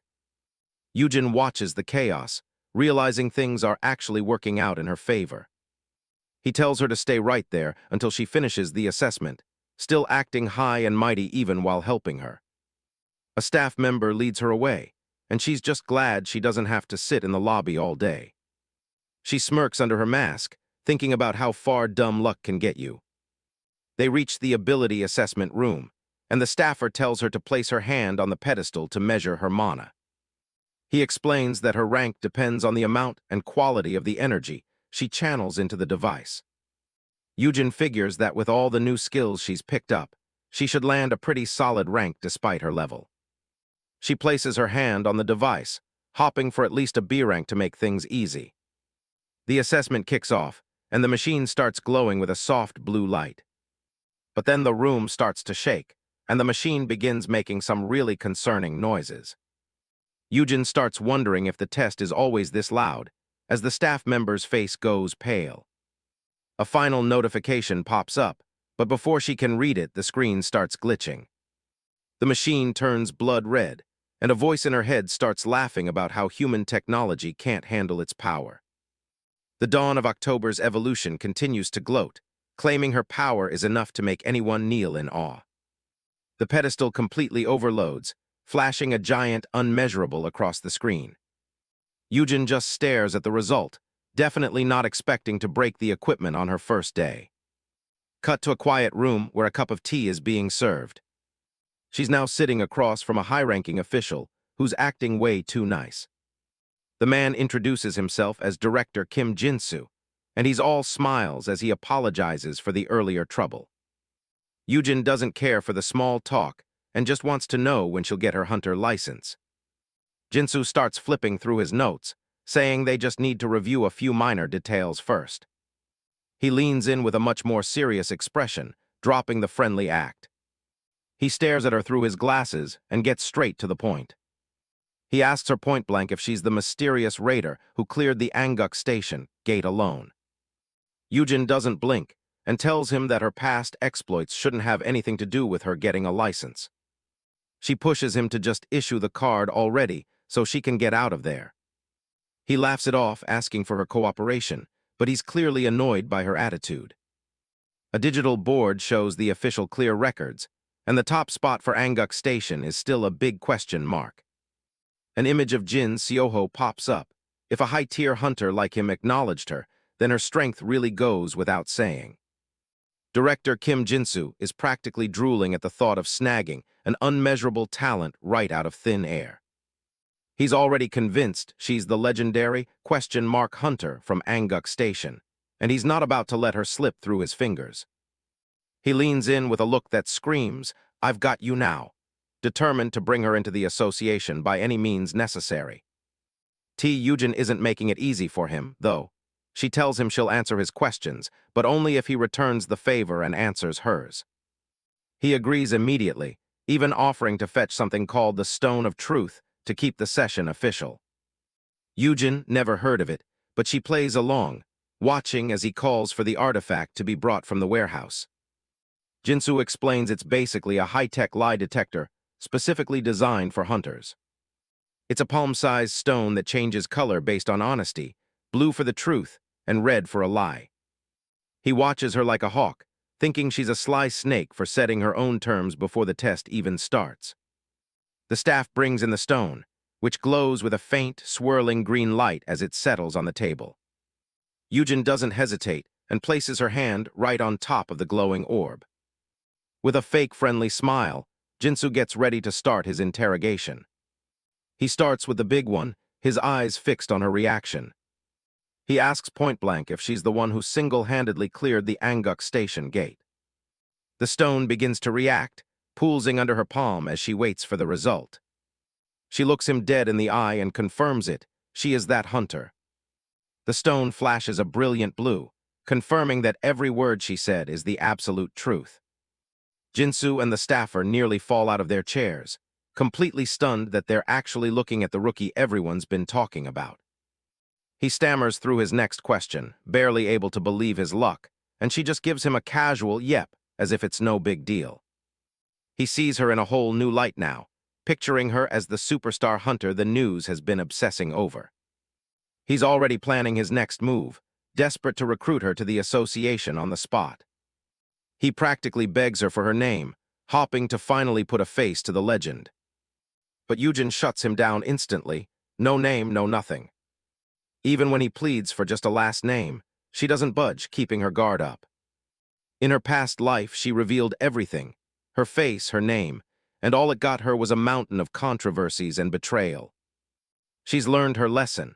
Privacy is a luxury she can't afford to lose again if she wants to avoid being stabbed in the back. She pulls her cap down, her mind made up to stay anonymous no matter what. She flips the script, telling him it's her turn to ask the questions now. She keeps her hand firmly on the stone, letting him know she's serious about this. Jin-soo tries to play it cool, wondering if she's only asking first because she's got a guilty conscience. But Yujin is focused on something else, the truth behind what really happened at the Anguk Station gate. She asks the one question he definitely didn't want to hear, exactly how many people died there. The director's smile instantly vanishes, replaced by a cold sweat. She points out the math doesn't add up. The gate broke in a shantytown, yet the news only reported a single casualty. He tries to dodge the question, asking why she's so curious about the numbers. Yujin just smirks. The fact that he's answering with another question tells her everything she needs to know. He looks down, his silence speaking volumes as the tension in the room hits a breaking point. A dark, heavy aura starts to radiate from her as she demands a real answer. Her eyes sharpen, boring into him with an intensity that makes him want to crawl out of his skin. She asks him straight up if they use the civilians as monster feed to cover up their own negligence again. Jin-soo is panicking now, wondering how on earth she could know about something that's supposed to be a top-secret internal matter. He's cornered, frantically trying to come up with an excuse before she sees right through him. Jin-soo explodes in a fit of rage, his face turning a shade of red that matches his tie as he screams at her to stop talking such ridiculous nonsense. Yujin doesn't even blink, her arms crossed and her gaze steady as she calmly challenges him to prove her wrong. She watches him like a hawk, her golden eyes sharp and completely unforgiving. He keeps his hand on the stone of truth, but the orb immediately turns a deep, burning red, the unmistakable mark of a lie. Beads of sweat roll down his face as he realizes he's been caught in his own trap, the stone betraying his every word. For Yujin, the association's corruption isn't just a theory. She can still see the piles of bodies from her past life, victims of a system that treats people like disposable resources. Bored with the conversation, she stands up to leave, demanding her hunter license as if she hadn't just accused the director of mass murder. Jinsu stammers, his confidence shattered as he tries to figure out how to keep her from walking out with all their secrets. He tries to stall, claiming they are a bit short on the information needed to officially certify her as a hunter. But Yujin isn't having it. She points out she's already answered all his questions and all that's left is her mana information. Jinsu is practically begging her to stay and talk more, his voice trembling with a mix of fear and desperation. She looks him dead in the eye, her patience finally reaching its absolute limit. She slams her hand down, her presence suddenly much more threatening as she tells him this is exactly why playing nice never works. The director can barely form a sentence, his hands held up in a weak gesture of defense as she towers over him. The entire office seems to shake as the weight of her killing intent settles over everything. With a startled cry, Jinsu loses his balance and goes tumbling backward off his chair. He sprawls out on the floor, clutching his chest and gasping for air as the room continues to vibrate with her power. Yujin looms over him, her expression cold as she asks him if he really thought he could reel her in like some helpless little fish. She reaches for something, her hand steady and dangerously calm. She tells him straight up, she could kill him right now and just take the license, but she's letting it slide for now. She holds up the stone of truth, the orb glowing with an intense blue light that confirms she isn't bluffing about her intentions. She leans in close, her eyes narrowing as she asks him if he still thinks she's talking nonsense. The director is completely paralyzed, staring up at the woman who seems more like a monster than any human he's ever met. In that moment, Jinsu is convinced that he's looking at someone completely insane, someone who won't hesitate to end him. He finally breaks, his voice a pathetic whimper as he promises to give her exactly what she wants. By the time she leaves the association building, the sun is beginning to set, casting long, orange shadows over the city skyline. She looks down at her brand-new hunter license, where her alias is listed as Yanggong and her rank is an official SSS. As she crossed the street, the Constellation was confused by the name on her hunter card. She simply explained that the alias stood for the Shameless Raider. He had asked her why on earth she would use such a weird title as her professional name. She just smiled under her mask, knowing the title's full blessing is that even a shameless person can have incredible luck. She thinks back to how meeting Kang Minwoo earlier in the day really helped fast-track her whole certification process. And despite his initial resistance, Director Jinsu ended up being quite helpful in getting her license issued in record time. Yujin couldn't be happier with how things turned out, feeling like her luck is finally starting to turn around. She stretched and wondered if things would keep going this smoothly, ignoring the Constellation's grumbling that she only solved problems with violence. Her phone suddenly blares with an emergency alert. A gate break has occurred at Angguk Station, and it's already critical. She stops in her tracks, the sirens in the distance echoing the alarm on her screen as people begin to panic. High above the city skyline, a massive, swirling vortex of dark energy begins to tear through the clouds. She stares up at the purple gate, her initial hope for a peaceful day vanishing as the air begins to crackle with mana. The vortex grows wider, a terrifying omen of the monsters that are about to pour out into the streets of the city. She knows better than anyone that a gate break is imminent.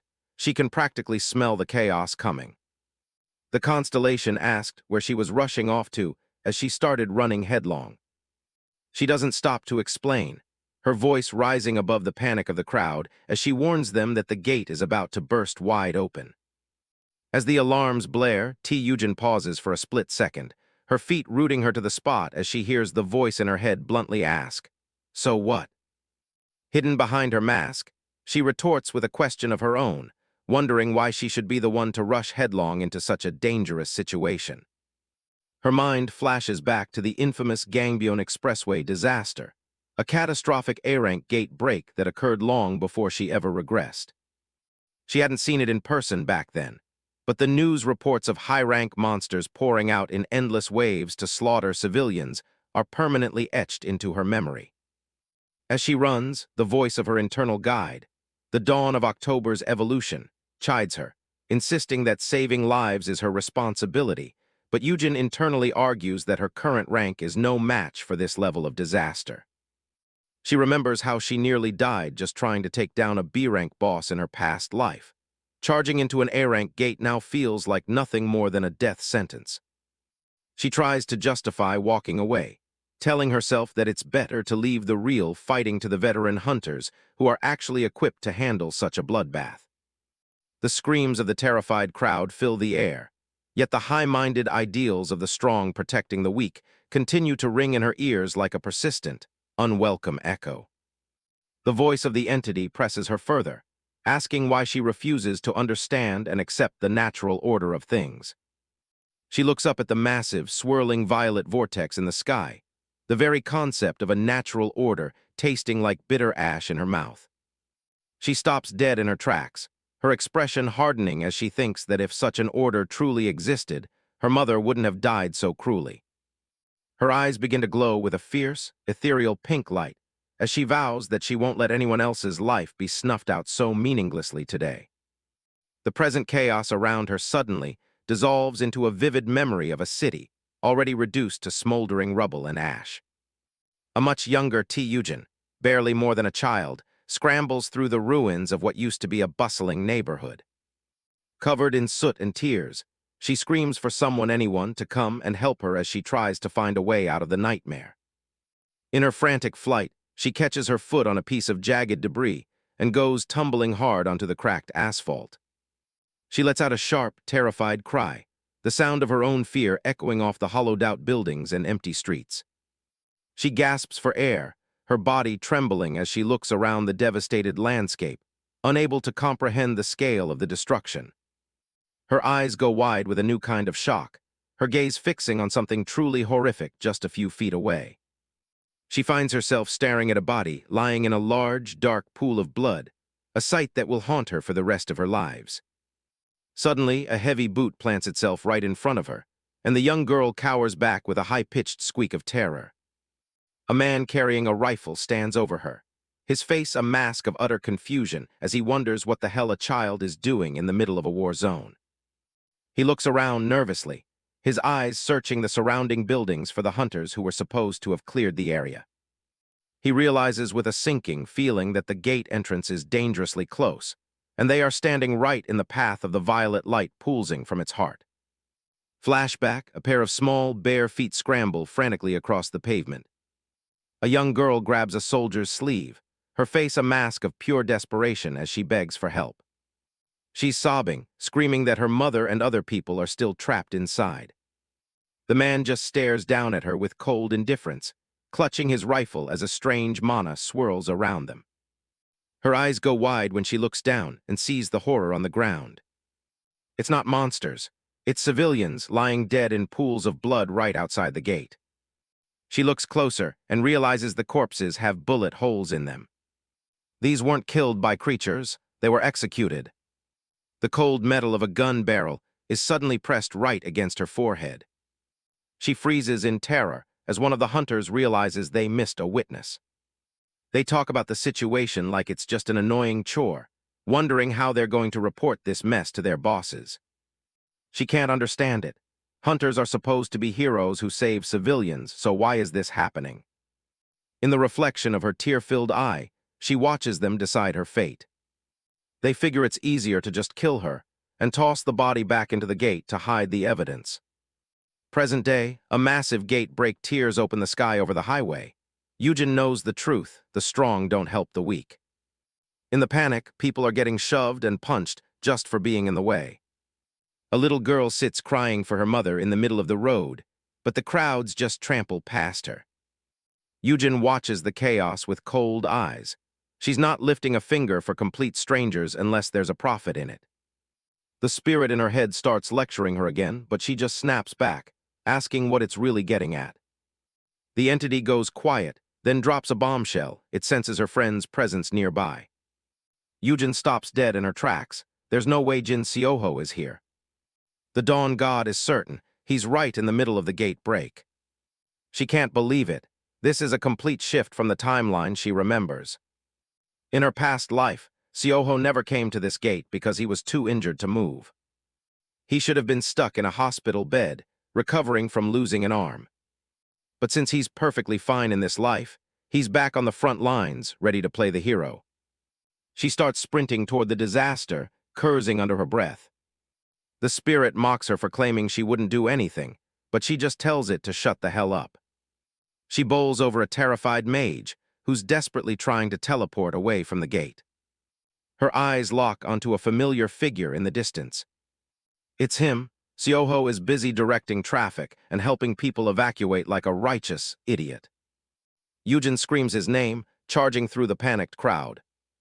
He looks over, completely surprised to hear his name being shouted. She doesn't waste time. She grabs him by the collar and starts berating him for having a death wish.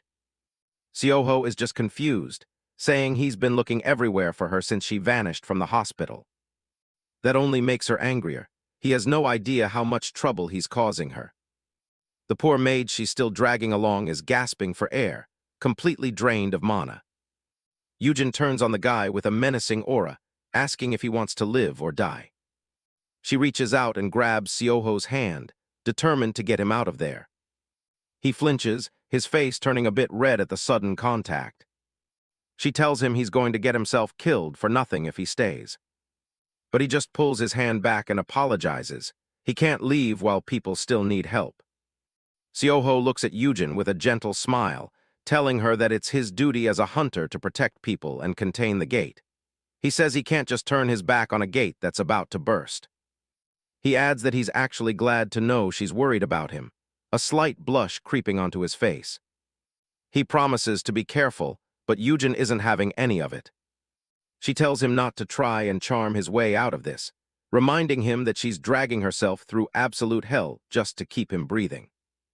She clenches her fist, asking if he expects her to just stand by and watch him fly into the danger like a moth to a flame.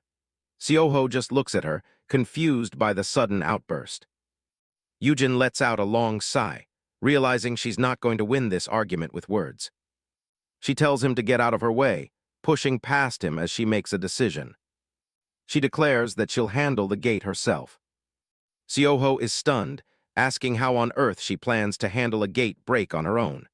The spirit in her head just mocks them both for flirting in the middle of a disaster. Yujin tells it to shut up, but inside, she's sweating. She's not even sure if what she's about to try will actually work. She remembers a story from before her regression about a hunter who successfully stopped a gate break by absorbing the mana directly. It couldn't prevent the gate from forming entirely, but it could at least delay the inevitable explosion. She wonders if she can do something similar using her gluttony skill. She's used it before to extract mana cores and fragments from bosses, but this is a much bigger scale.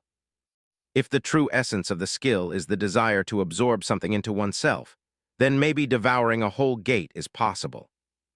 The only real issue is the range. A gate is on a completely different level than anything she's ever eaten before. In that case, she just has to push herself further than ever. She prepares to activate her skills. She calls out time holding. Everything around her on the bridge freezes in an instant.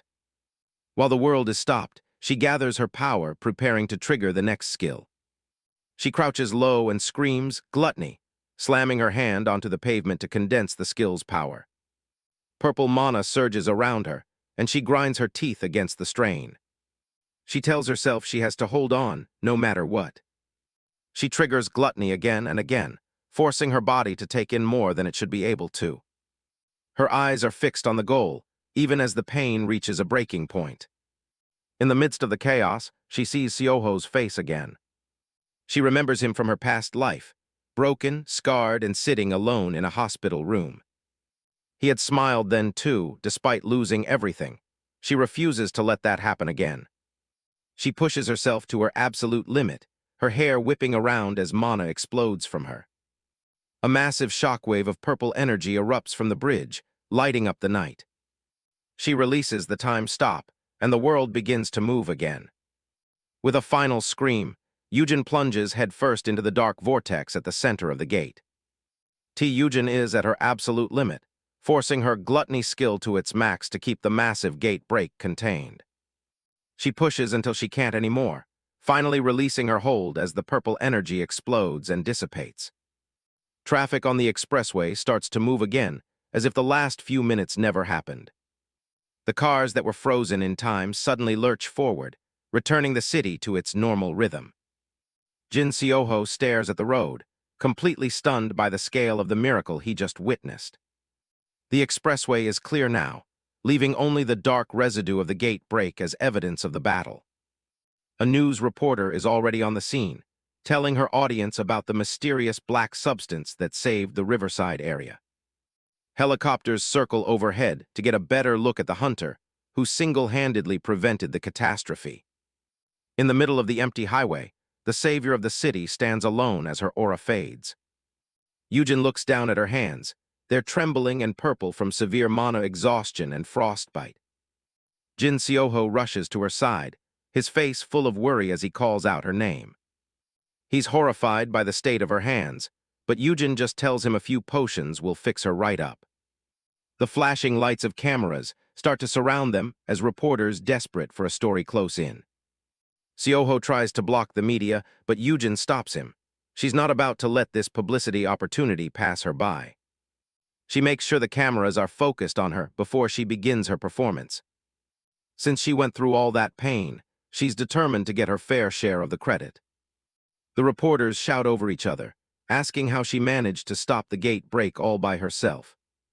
They're obsessed with the black substance she used, wanting to know if it's part of her unique ability. Yujin gives a vague, professional-sounding answer about the situation being a temporary fix. A reporter asks if she plans to continue acting as a hero and stopping gates in the future.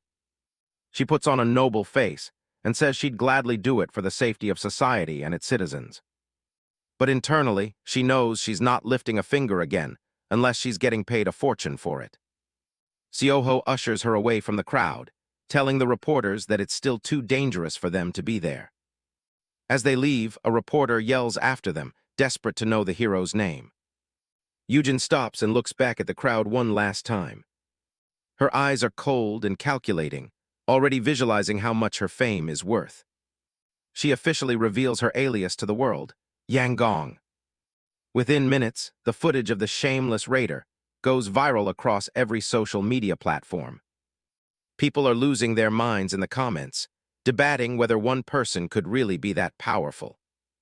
The news reports it as a miracle, turning her into a nationwide sensation in less than an hour. Later at a cafe, Yujin is scrolling through the endless notifications on her phone. She's incredibly satisfied with the level of attention she's managed to pull in. Even her constellation, Dawn of October's evolution, calls her out for being so materialistic. Yujin doesn't care. She's just waiting for the recruiters she lured in with her social media posts. Right on schedule, the cafe doors fly open as a crowd of people rushes inside. They're all shouting her alias, desperate to be the first one to reach her table. A man from the Chunggi Guild makes it first, looking completely out of breath. He fumbles to pull out his business card while wiping sweat from his forehead. But his card is immediately buried under several more as the other recruiters swarm her. A woman from the Unibird Guild pushes her way to the front, promising her the best terms in the industry. It turns into a total circus as recruiters from multiple guilds start begging her to consider their offers. Yujin just sits back and watches them fight, enjoying the sight of all these guilds desperate for her help. Yujin sits at the cafe table, staring down at a spread of business cards from recruiters who are all desperate to sign her. She's clearly enjoying the power dynamic, looking like she's about to start a high-stakes auction for her own future. With a crowd of minor guild representatives waiting on her every word, she's ready to get the ball rolling. She raises her hand and announces that only 5 people will be allowed to stay at the table. The rule is simple. Only the 5 highest bidders will be permitted to continue the negotiation. She leans in, her eyes sharp behind her mask as she prepares to reveal the starting price. She sets the starting bid at 5 billion won, and the shock in the room is instantaneous. The minor recruiters start whispering in a panic, realizing the price is way beyond their budgets. Yujin doesn't care about their financial limits. She tells them they're free to leave if they can't afford her. One recruiter slams the table in a rage, calling her a total arrogant brat for the ridiculous demand.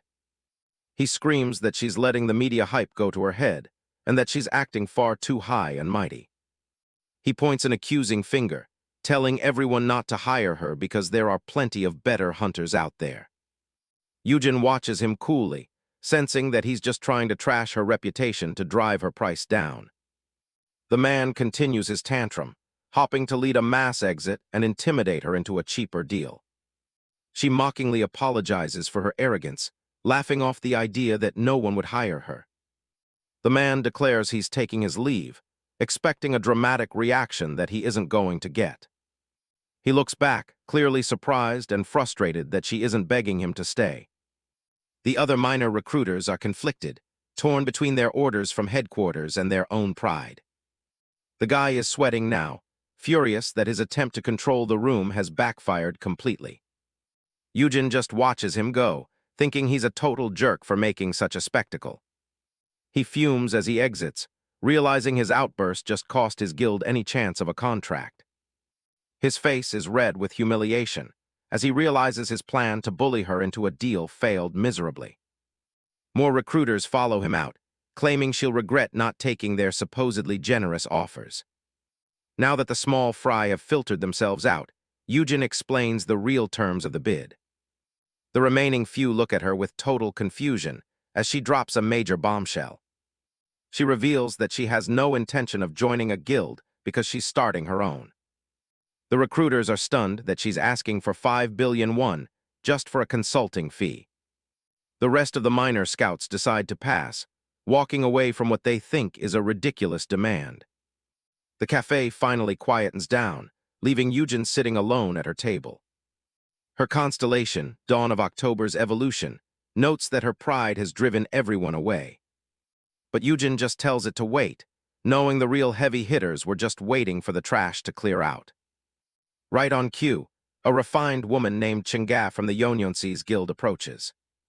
Next, Jin Seoho from the Yuseong guild steps forward to offer his gratitude.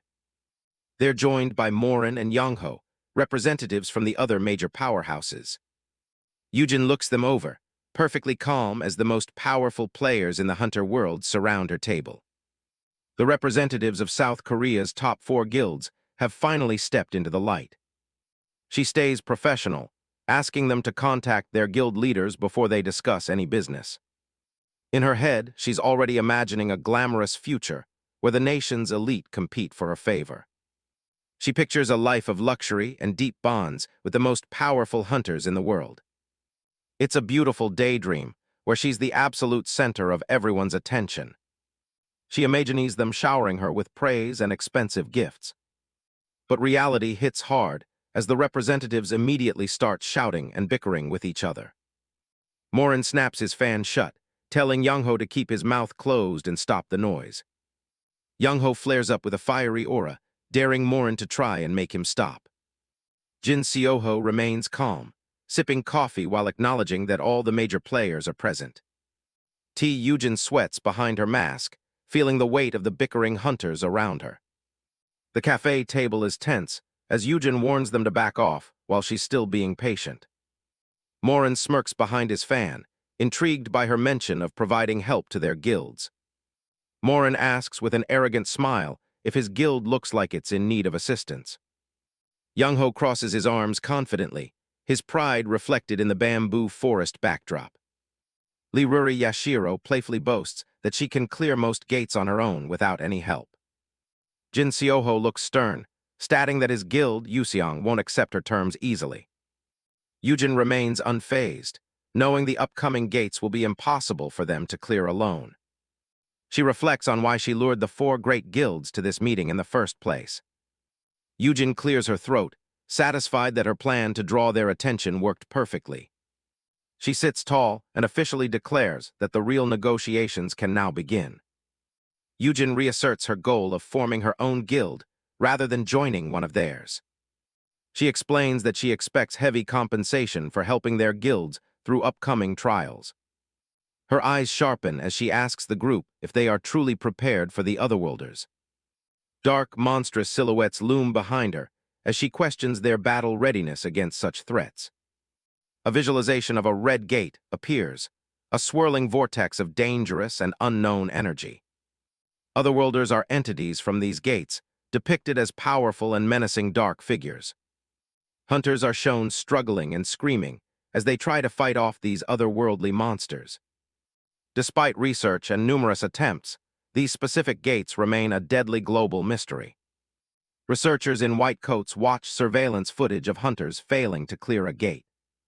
A scientist panics as a gate break occurs, emphasizing the extreme danger they face. It is highlighted that there has never been a single successful clear of an Otherworlder gate.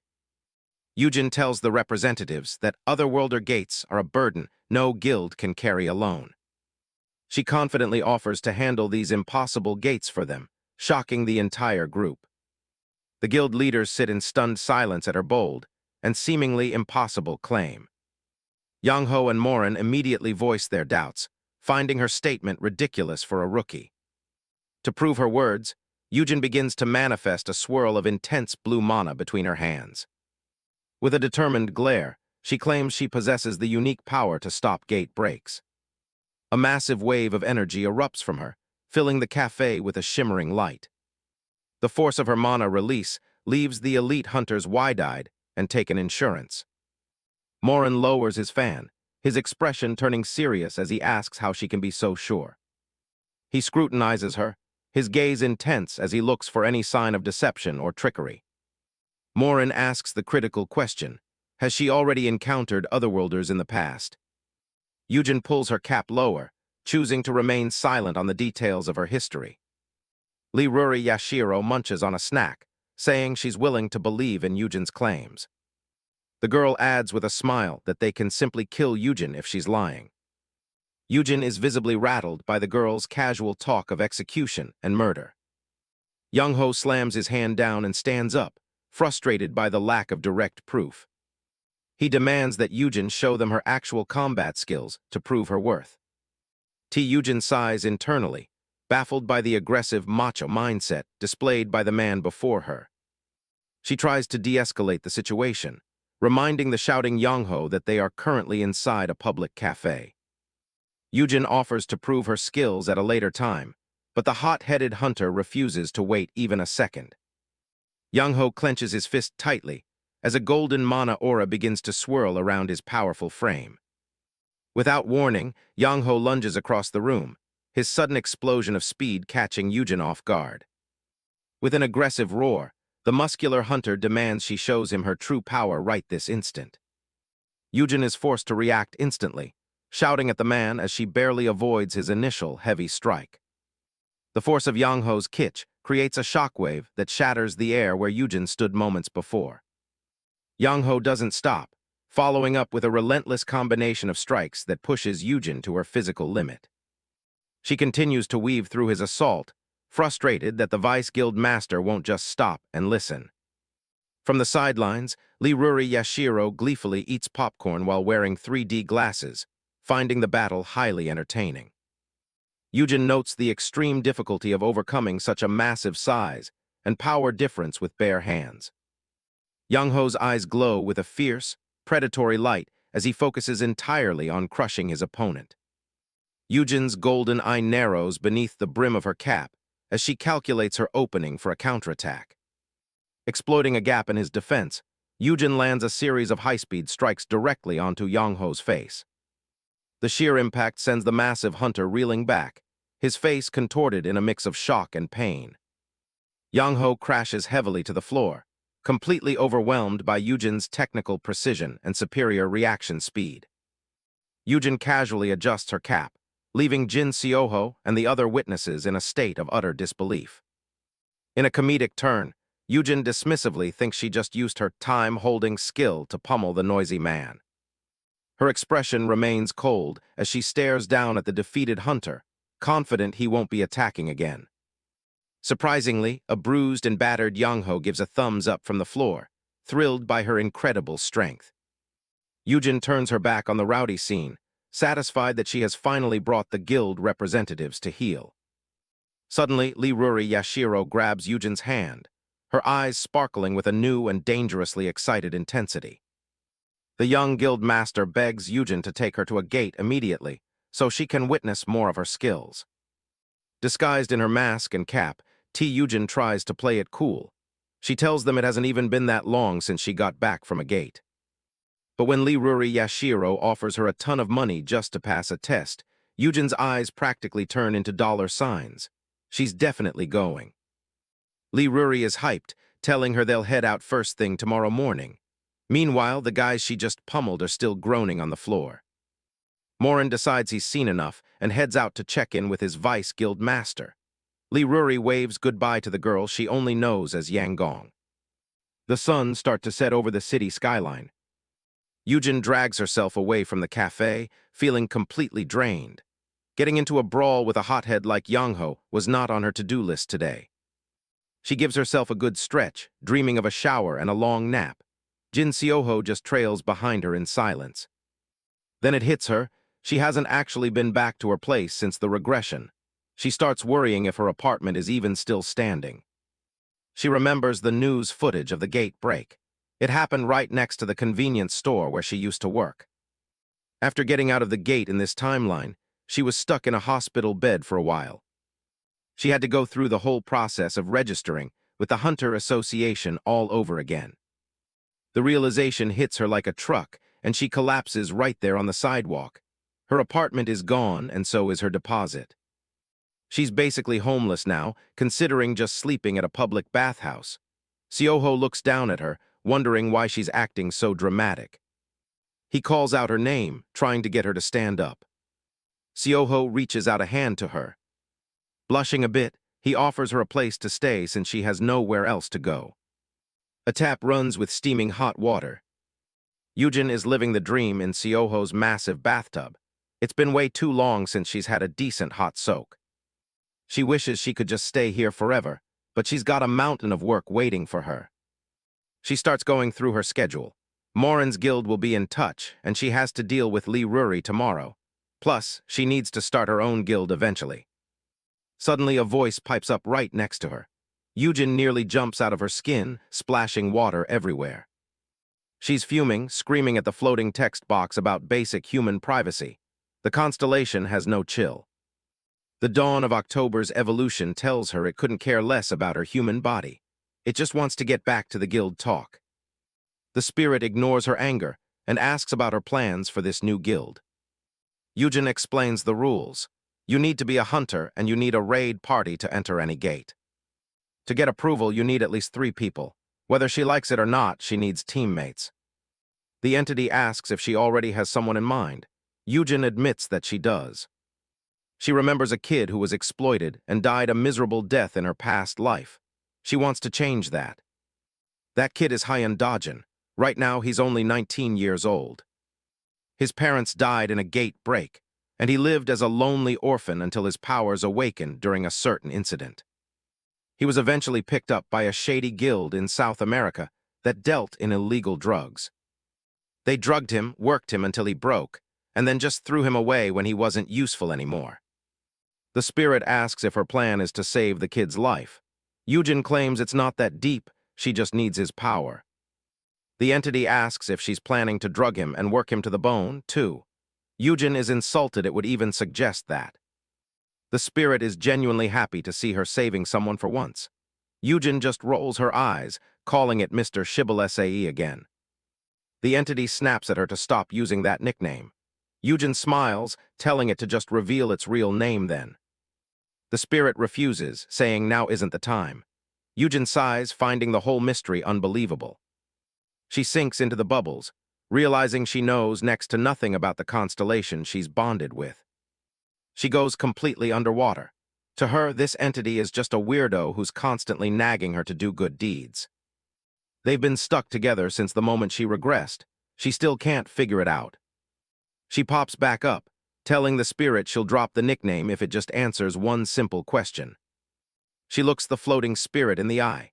It's been dodging this question for a long time, but Yujin is done waiting for an answer. Back in the bath, Tae Yujin asks the spirit how something so powerful ended up getting torn apart in the first place. The constellation stays silent. Yujin wonders if it's going to use some excuse about its status to avoid answering again. The dawn of October's evolution mocks her, saying she thinks she knows everything when she actually knows nothing about the world's order. Yujin just laughs it off. She tells the spirit she'd have beaten the answer out of it by now if it actually had a physical body. The entity mentions a foolish soul from a long time ago who rebelled against the order and recklessly charged forward. Yujin asks who that was, but the spirit tells her she'll find out when the time finally comes. She starts drying her hair, annoyed that she can't get a single straight answer out of the thing. She starts to wonder if the constellation even knows anything at all, or if it's just making things up as it goes.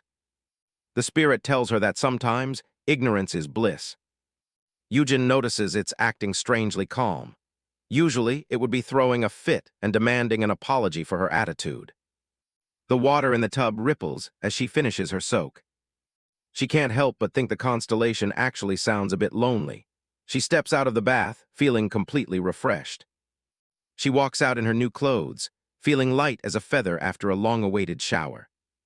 She checks out the yellow cat shirt, wondering how Jin Seoho managed to get her exact size perfectly right. She thinks back to when they first arrived at his luxury high-rise apartment. She was shocked that people actually lived in places this fancy, pulling off her mask to get a better look. She realizes Seoho never really makes his wealth obvious on a daily basis. But he's the young master of the massive Yuseong Corporation, so he's definitely never been short on cash. Yujin feels the true pain of being a commoner. She reaches out and gives his cheek a hard pinch. Seoho is confused, but she just tells him he's being annoying. The sun sets over the city, casting a warm glow over the buildings. This is where he first asked her if she wanted to come over since she had nowhere else to stay. Seoho was clearly nervous, blushing as he waited for her answer. Yujin was surprised by the offer, but she wasn't about to say no. She thanked him profusely, realizing she really did hit the jackpot by befriending someone like him. She gave him a big, bright smile under her mask. Seoho was completely stunned, seemingly frozen by her reaction. He just stood there with a blank look on his face for a few seconds. Back in the present, Seoho pinches her cheek right back, giving her a taste of her own medicine. He tells her to go finish washing up while he heads out to grab some groceries and clothes for her. He rushes out the door before she can even stop him. Yujin is left standing there in shock, realizing she never even told him what size clothes she wears. Tae Yujin looks at the floating spirit, feeling a sudden twinge of guilt for everything she's put Seoho through. Jin Seoho finishes up in the kitchen and tells her to take a seat. He promises the food is almost ready. She peeks over his shoulder as he stirs the cream pasta. Yujin's surprised he actually remembered her favorite dish. He keeps the noodles moving in the pan. She suddenly asks if he's right-handed. He gives her a weird look, of course he is. Her expression drops as she remembers the previous timeline. Before she regressed, Seoho lost his right arm while trying to save her. She pictures him lying in a hospital bed back then. He'd pat her head while she cried, trying to comfort her despite his injury. He even lied and said he was left-handed just so she wouldn't feel so bad about it. Overwhelmed by the memory, she suddenly wraps her arms around him in a tight hug. Seoho freezes instantly, his face turning bright red. She just leans into his back, silent. A quiet thank you slips out as the pasta simmers on the stove. Steam rises from the pan. Neither of them moves for a long moment. She tells him she's grateful for everything he's done. Seoho finally snaps out of it and tells her the pasta is going to burn if she doesn't let go and sit down. She lets him go with a grin and says she's looking forward to eating. He turns back to the counter, still trying to process what just happened. He lets out a long, heavy sigh. White sauce drips slowly from the wooden spoon. Seoho leans on the counter, his heart racing. That was way too close. At the table, Yujin goes back to teasing the spirit, calling it Mr. Shibboleth since it refuses to share its real name. She twirls a big forkful of pasta. It tastes even better than she remembered. She gives him a detailed, 5-star review for the meal. She notices he's not eating anything and asks why. Seoho just watches her with a soft expression, saying he's full just seeing her eat. Those words catch her off guard.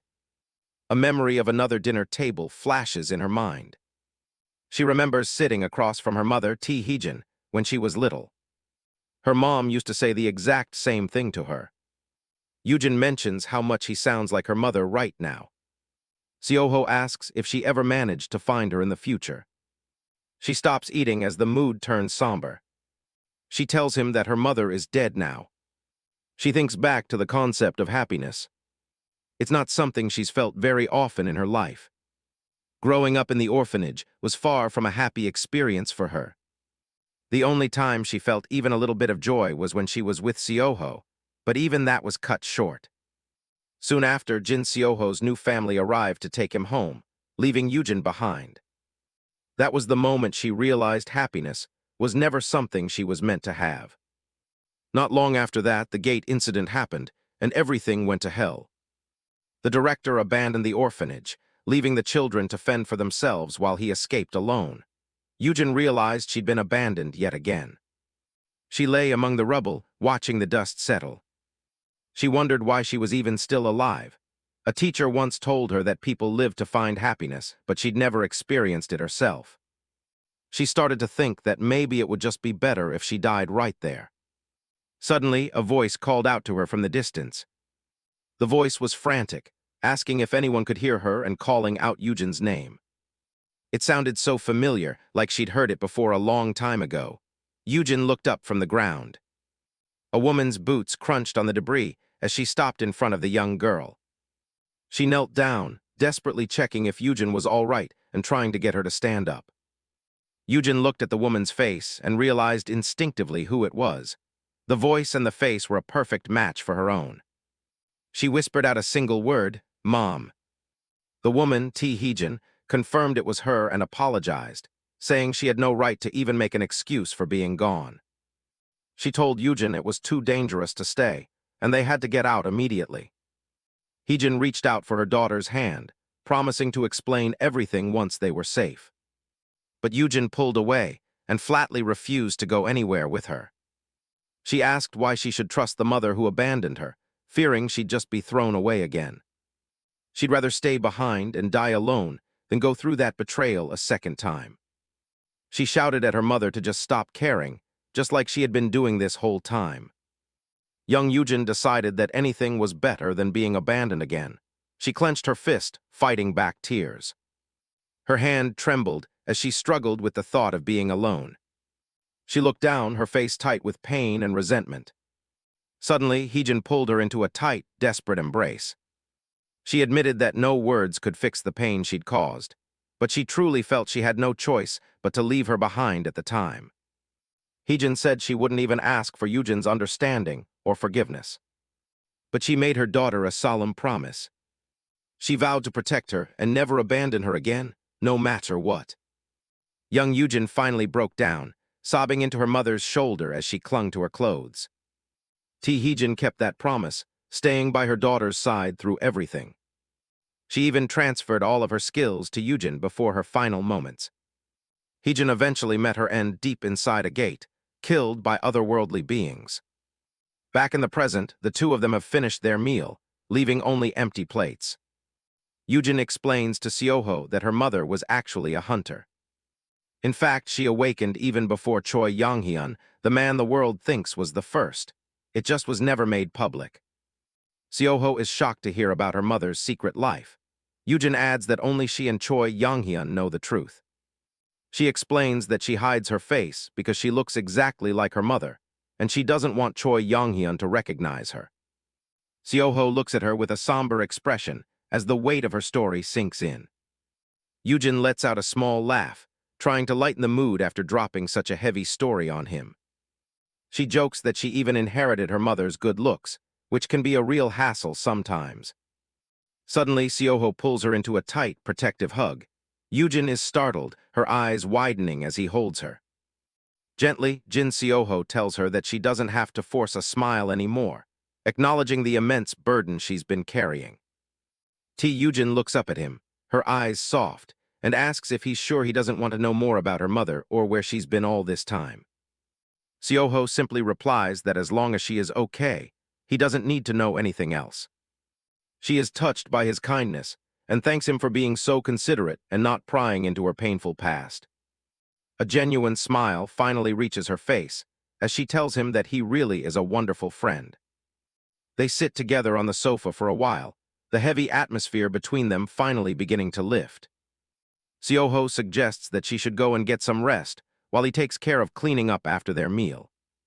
He insists, telling her it's easier for him to do it since he knows where everything goes, and urges her to go rest. Watching him walk away, Yujin thinks about how he hasn't changed at all. He's always been this kind-hearted and thoughtful. Even though he must be incredibly curious about her secrets, he hasn't pressed her for a single answer. Later that night, a full moon hangs in the sky, casting a pale glow over the city. Seoho stands on his balcony, a phone held to his ear as he gazes out at the night. He speaks to Secretary Ju, apologizing for calling at such a late hour. He recalls Yujin mentioning her fear that Choi Yonghyun might recognize her face. He tells the secretary that he has a specific request to make. Suspecting a hidden history between Yujin and Choi Yonghyun, he vows to clear away every obstacle in her way. He orders the secretary to investigate everything possible regarding Tae Yujin. He demands every single detail, making it clear that he wants a complete picture of her life. In his heart, he promises to be the one to protect Yujin from whatever she's running from. A memory flashes back to a younger Yujin, who is showing her mother a green book she found, Chinese letter. Tae Yujin is surprised to see the book, which is a graduation album from Ilan Elementary School, Chinese letter. She flips through the pages and finally finds what she was looking for, Chinese letter. She shows Yujin her graduation photo, pointing out that the two of them look exactly alike, Chinese letter. Yujin affectionately kisses her daughter's forehead, telling her she is truly her own flesh and blood, Chinese letter. But the memory suddenly twists into a terrifying nightmare as a monstrous voice calls out to her. A giant, fanged maw looms over her, its voice dripping with malice as it speaks of wanting to see her grow up. The creature tells her that it really wants to see what she'll look like when she's older. A massive, bloodshot eye stares directly at the young girl, a dark shadow visible within its pupil. Young Yujin screams for her mother as dark, shadowy tentacles reach out to drag her away.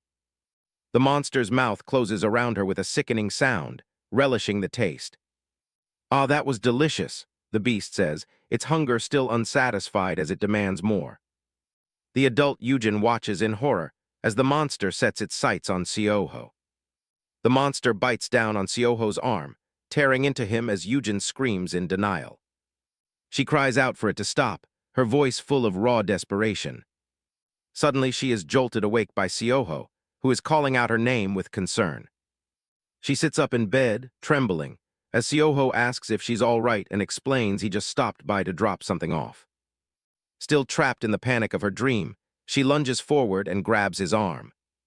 She frantically feels his arm, desperate to confirm that it's still there and that he's unhurt.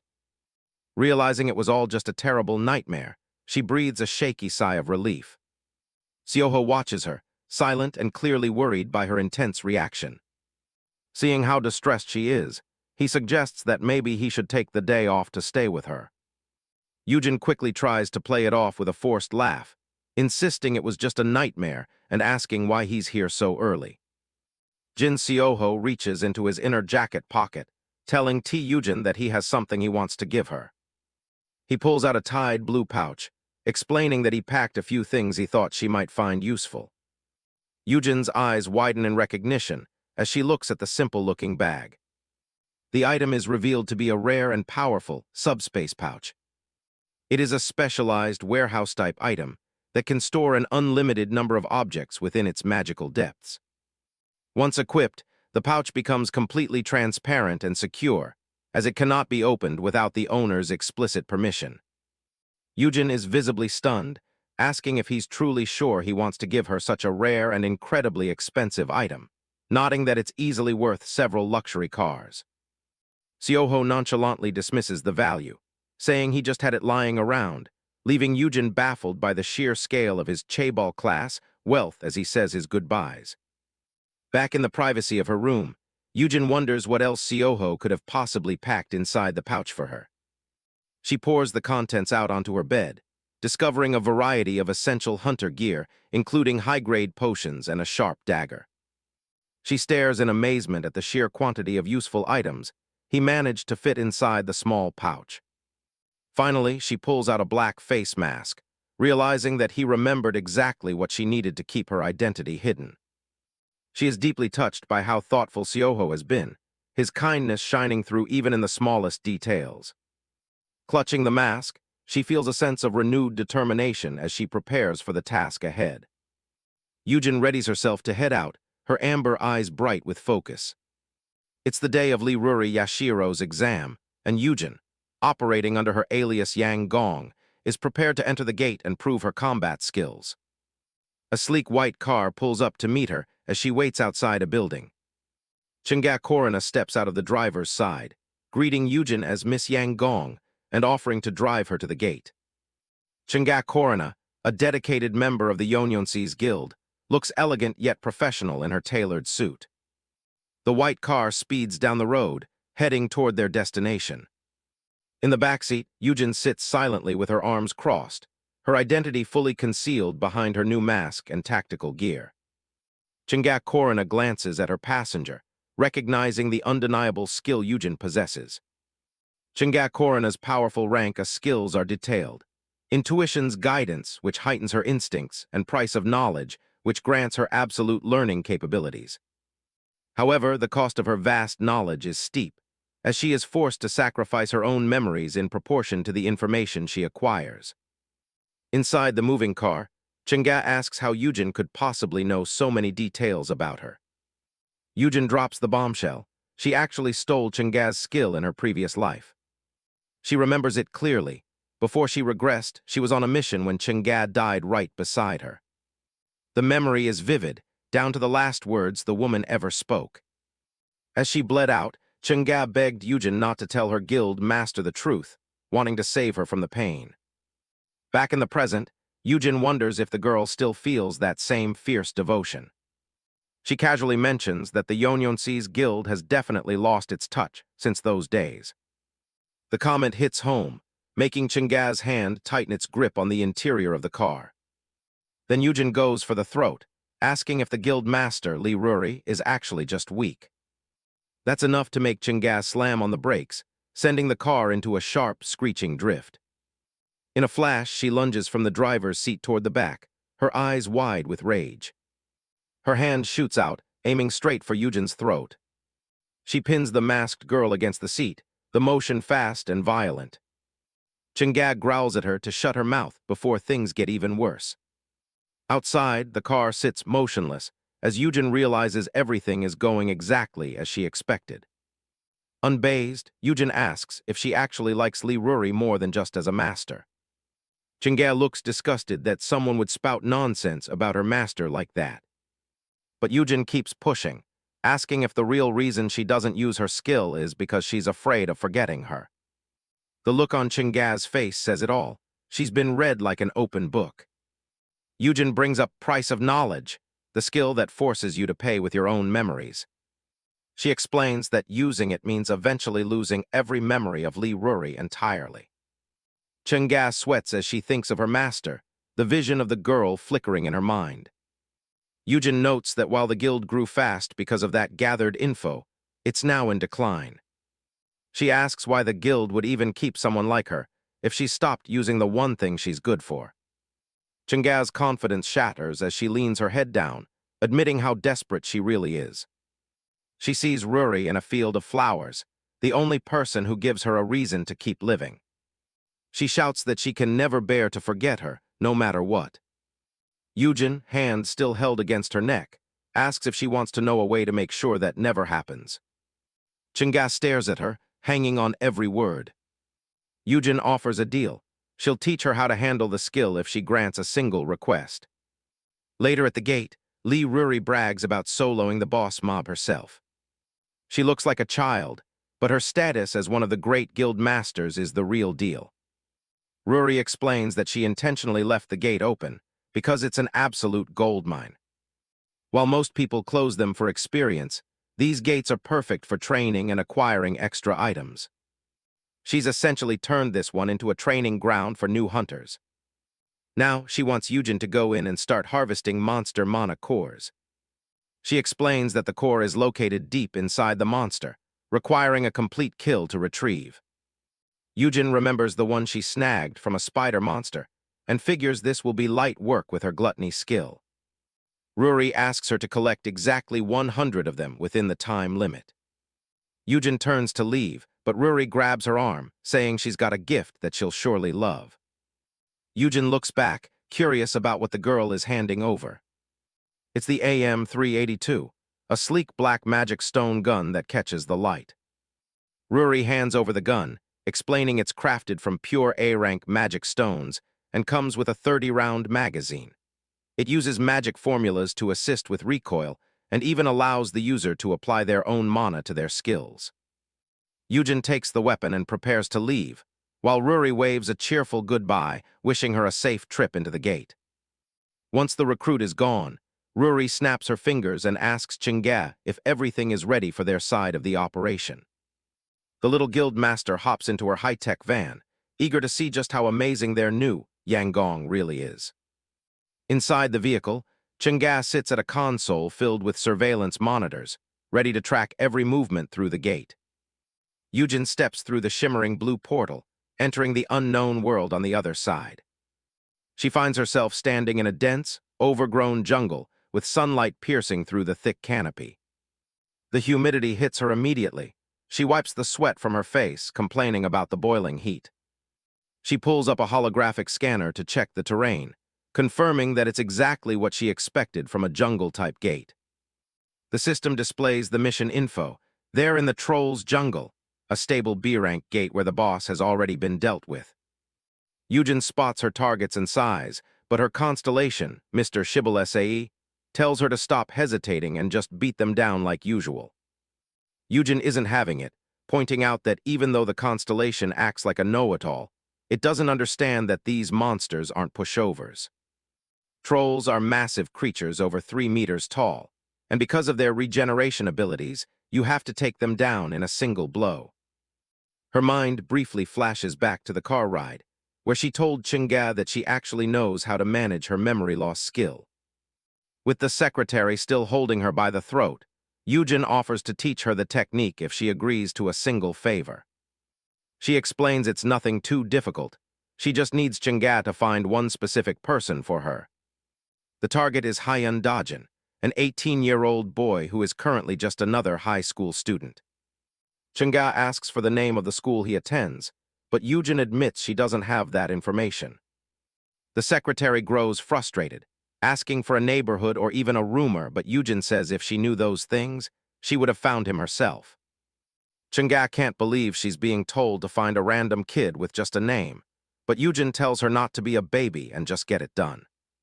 As they get ready to park, Yujin addresses her master casually, but the secretary immediately cuts her off with a sharp correction. Chinga's eyes glow with a menacing light as she warns Yujin that if she doesn't use proper honorifics for Lee Ruri, she'll ram the car right into her. Yujin breaks into a cold sweat, realizing that asking a crazy Lee Ruri fangirl for help might have been a dangerous choice. As the car drives away, Yujin watches it go, wondering if this was truly the right move for her plans. Back at the gate site, Lee Ruri waves her arms frantically, shouting for her new recruit to come over. Yujin walks up to her, feeling the intensity of the atmosphere surrounding the guild master. Ruri runs up and gives her a massive hug, squealing about how much she missed her in the few minutes they were apart. Chinga looms in the background like a dark shadow, until Yujin finally manages to choke out a respectful Ms. to her greeting. Ruri giggles, delighted by the honorific, and tells her she can just call her Ruri comfortably from now on. The secretary is floored by the guild master's instant shift in attitude, finding the whole display completely insane. Ruri claps her hands together, asking if they should finally get started with the task at hand. Yujin turns her attention toward the shimmering blue gate, focusing on the challenge ahead.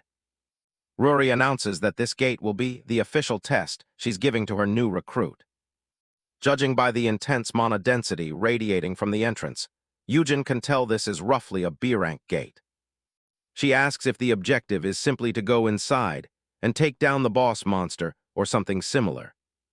Yujin is doing the math. Bullets aren't gonna cut it if she needs to harvest 100 mana cores in a hurry. She looks over her skill list, deciding to keep her time holding ability in reserve for a real emergency. Back in the real world, Yujin's recovering in a hospital gown while scrolling through her options. She notices a spider web skill she snagged earlier and wonders if it's worth a shot. Back in her training sim, she feels a bit hesitant about using a skill she's never actually tried out. She doesn't have much of a choice, though, because a massive troll is suddenly breathing down her neck. The monster doesn't give her a second to breathe, so she pulls the trigger on the new skill. The beast lets out a roar, closing in for a kill shot. Yujin thrusts her hand out, firing a blast of energy directly at the monster's face. The web hits with the force of an explosion, slamming right into the troll's head. It's a clean decapitation. The monster's head gets blown clean off in a spray of blood. Yujin stares at her hand in disbelief. Even she didn't expect that kind of raw power. The giant carcass hits the dirt with a heavy thud. She's ecstatic. This skill is way more overpowered than the description led her to believe. She starts bragging to her Constellation, Mr. Shameless, about how easily she just deleted that monster. The spirit isn't impressed at all, calling it a measly little spider skill that isn't worth the hype. Yujin's ego takes a bit of a hit. She can't help but ask if the god is just acting salty because she's actually getting good at this. That sets him off. The Constellation starts screaming about how 100 trolls would be light work if he just had his missing fragments. Yujin tells him to pipe down while she explains her reasoning for saving her trump card. She's not going to waste a top-tier skill on small fry when her agility stats are still this low. She starts laughing, fully convinced that keeping her best move a secret is the ultimate pro play. The spirit finally settles down, agreeing that freezing time isn't something you just throw around for fun. Yujin's glad she managed to talk him down before he had a complete meltdown. Mr. Shameless switches gears, telling her she needs to learn how to actually master the web skill's potential. Of course, he can't help but call her lowly and ignorant while he does it. He explains that skills are just a way to shape mana, and that a thread can be manipulated in endless ways. It's all in her hands. She can weave it into a massive net or condense it into a lethal arrow. Yujin realizes she's been way too literal with how she uses the skills she steals. The Constellation keeps lecturing, telling her she needs to look past the written descriptions to find real power. She takes another look at the spin a web in a living mouth, skill info. A new sense of determination hits her. She knows she can get way stronger if she starts thinking outside the box. She clenches her fist, focusing on the power she needs to finally avenge her mother. The Constellation tells her to stop dreaming and start fighting, but she wasn't expecting to do it right this second. The ground starts shaking as a massive monster wave begins to roll in. A pair of trolls emerge from the brush, looking hungry. Then a dozen more show up, their eyes glowing yellow in the shadows of the forest.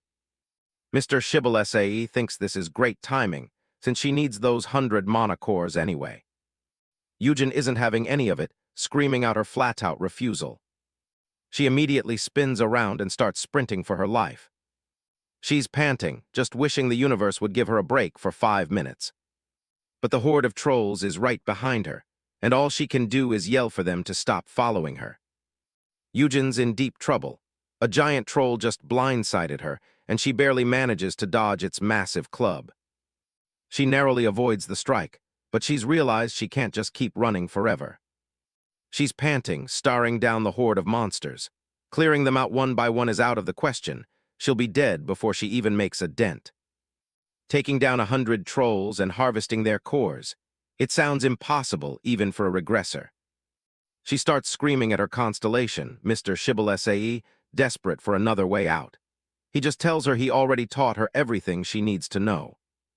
He's pretty heartless about it, basically telling her to stop complaining and figure it out before she gets crushed. Yujin keeps sprinting, realizing she has to master her powers right now or she's lunch. She thinks about gluttony.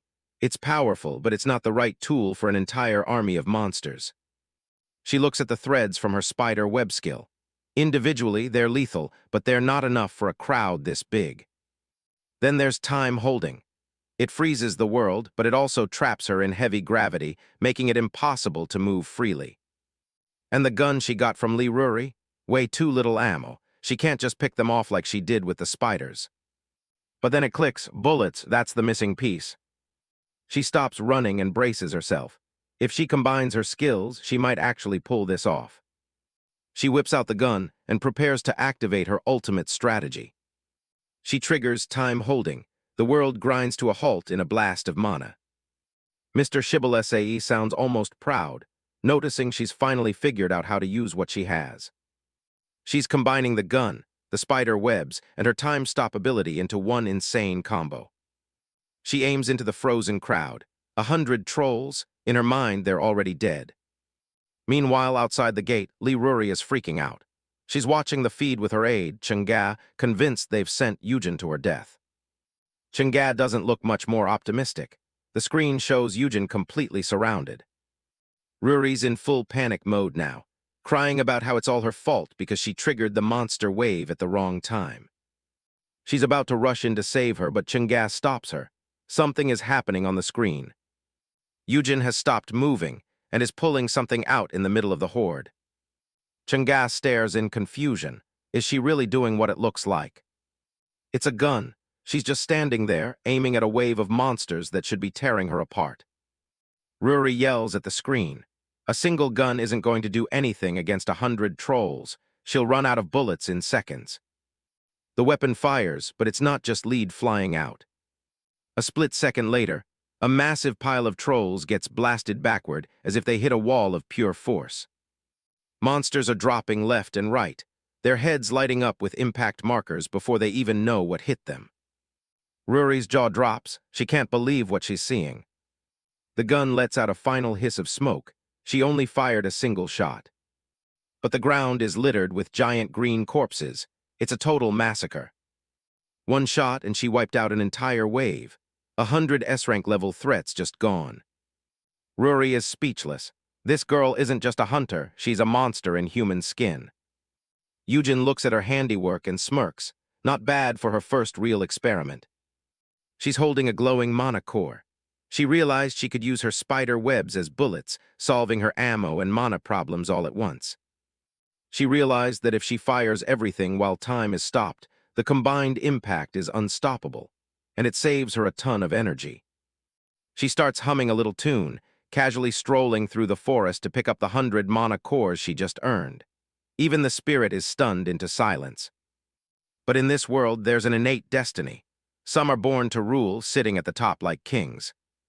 And others are born to serve them, falling like pawns in a game they don't even know they're playing. Most people simply accept their fate, living out their predetermined lives on a board they can't escape. They accept their end without a fight. But Tae Yujin, she's different.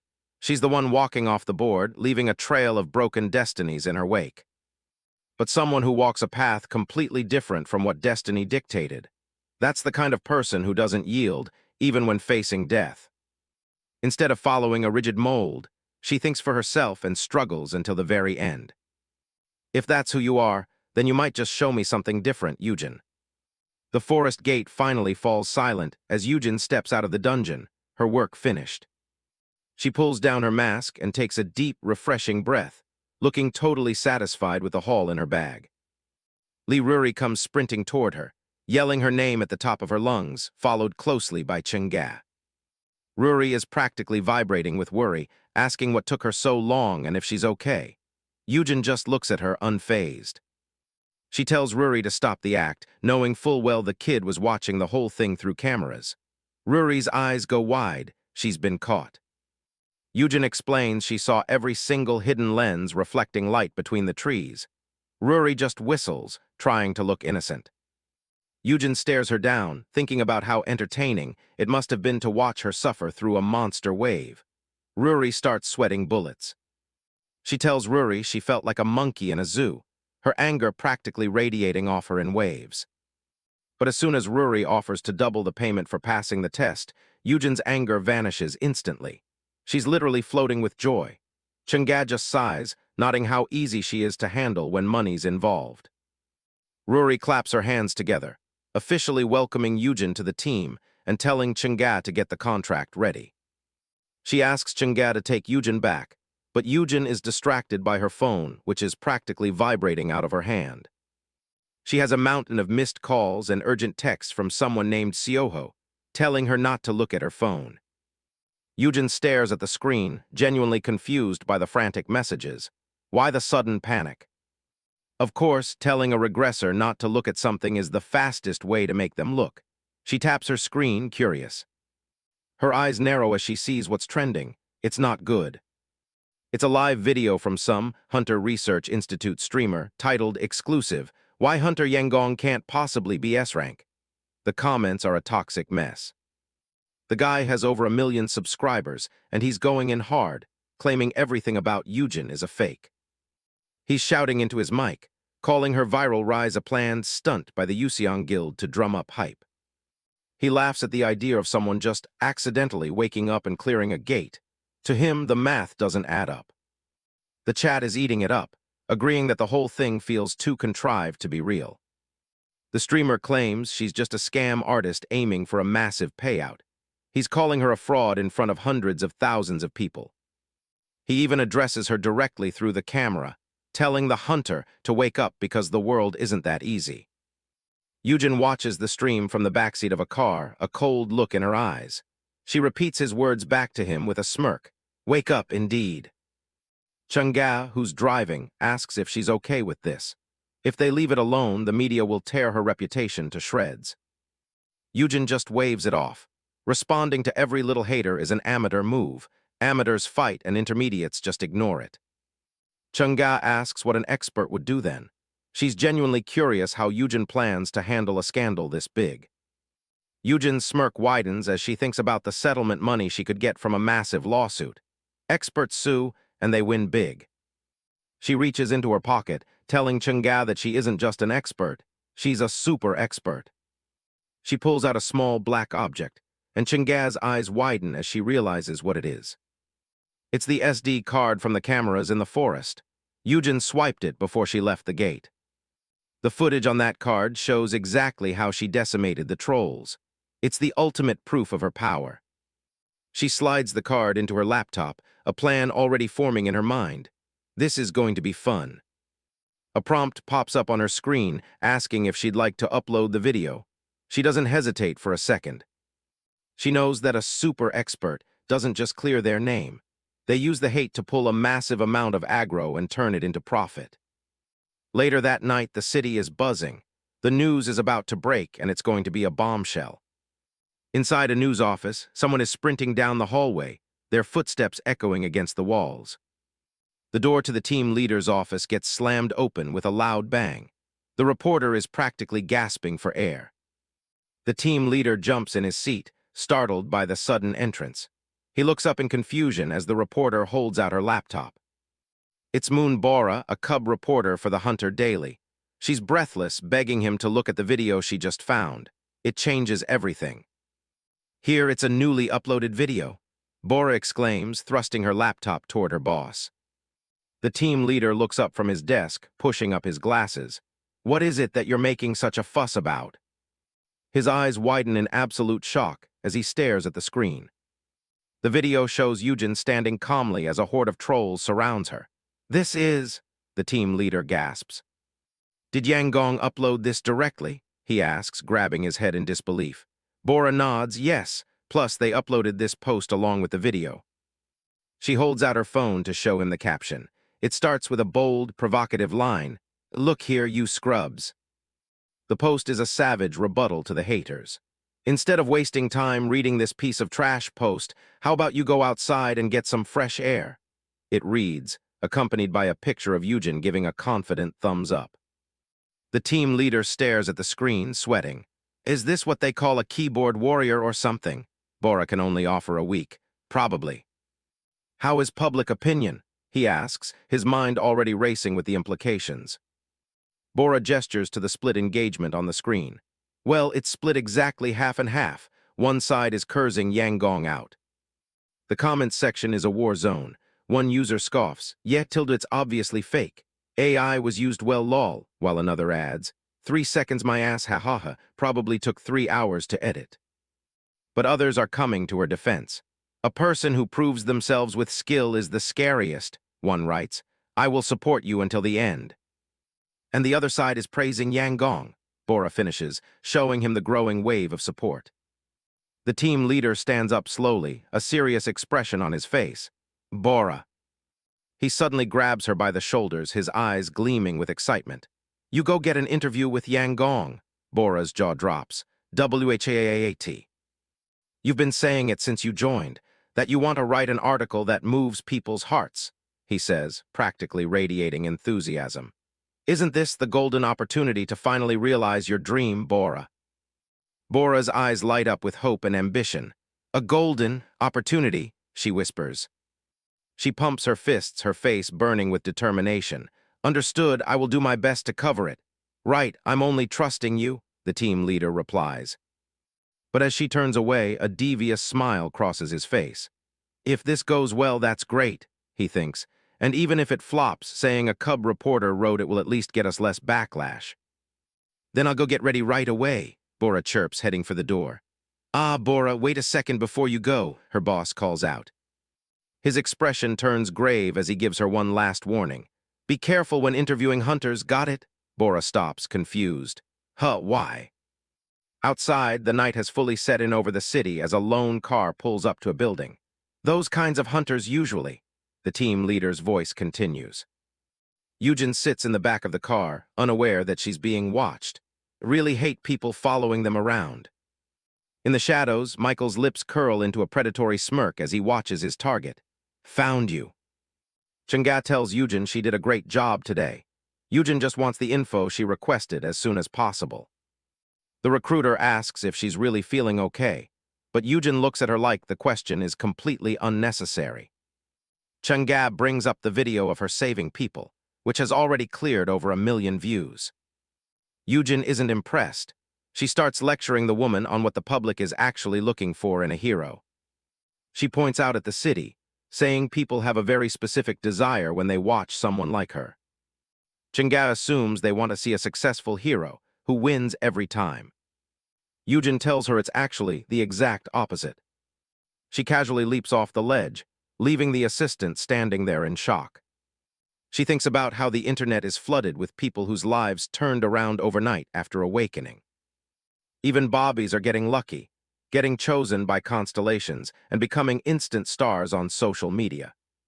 Social media is full of parents bragging about their superpowered kids, making it look like a dream come true. But Yujin knows the truth. The public is just waiting for those lucky people to finally get ruined. She sees the faceless crowd as a bunch of eyes, just waiting for a hero to slip up so they can feel relieved. Looking at Chunga, she realizes the woman is far too naive to get what she's talking about.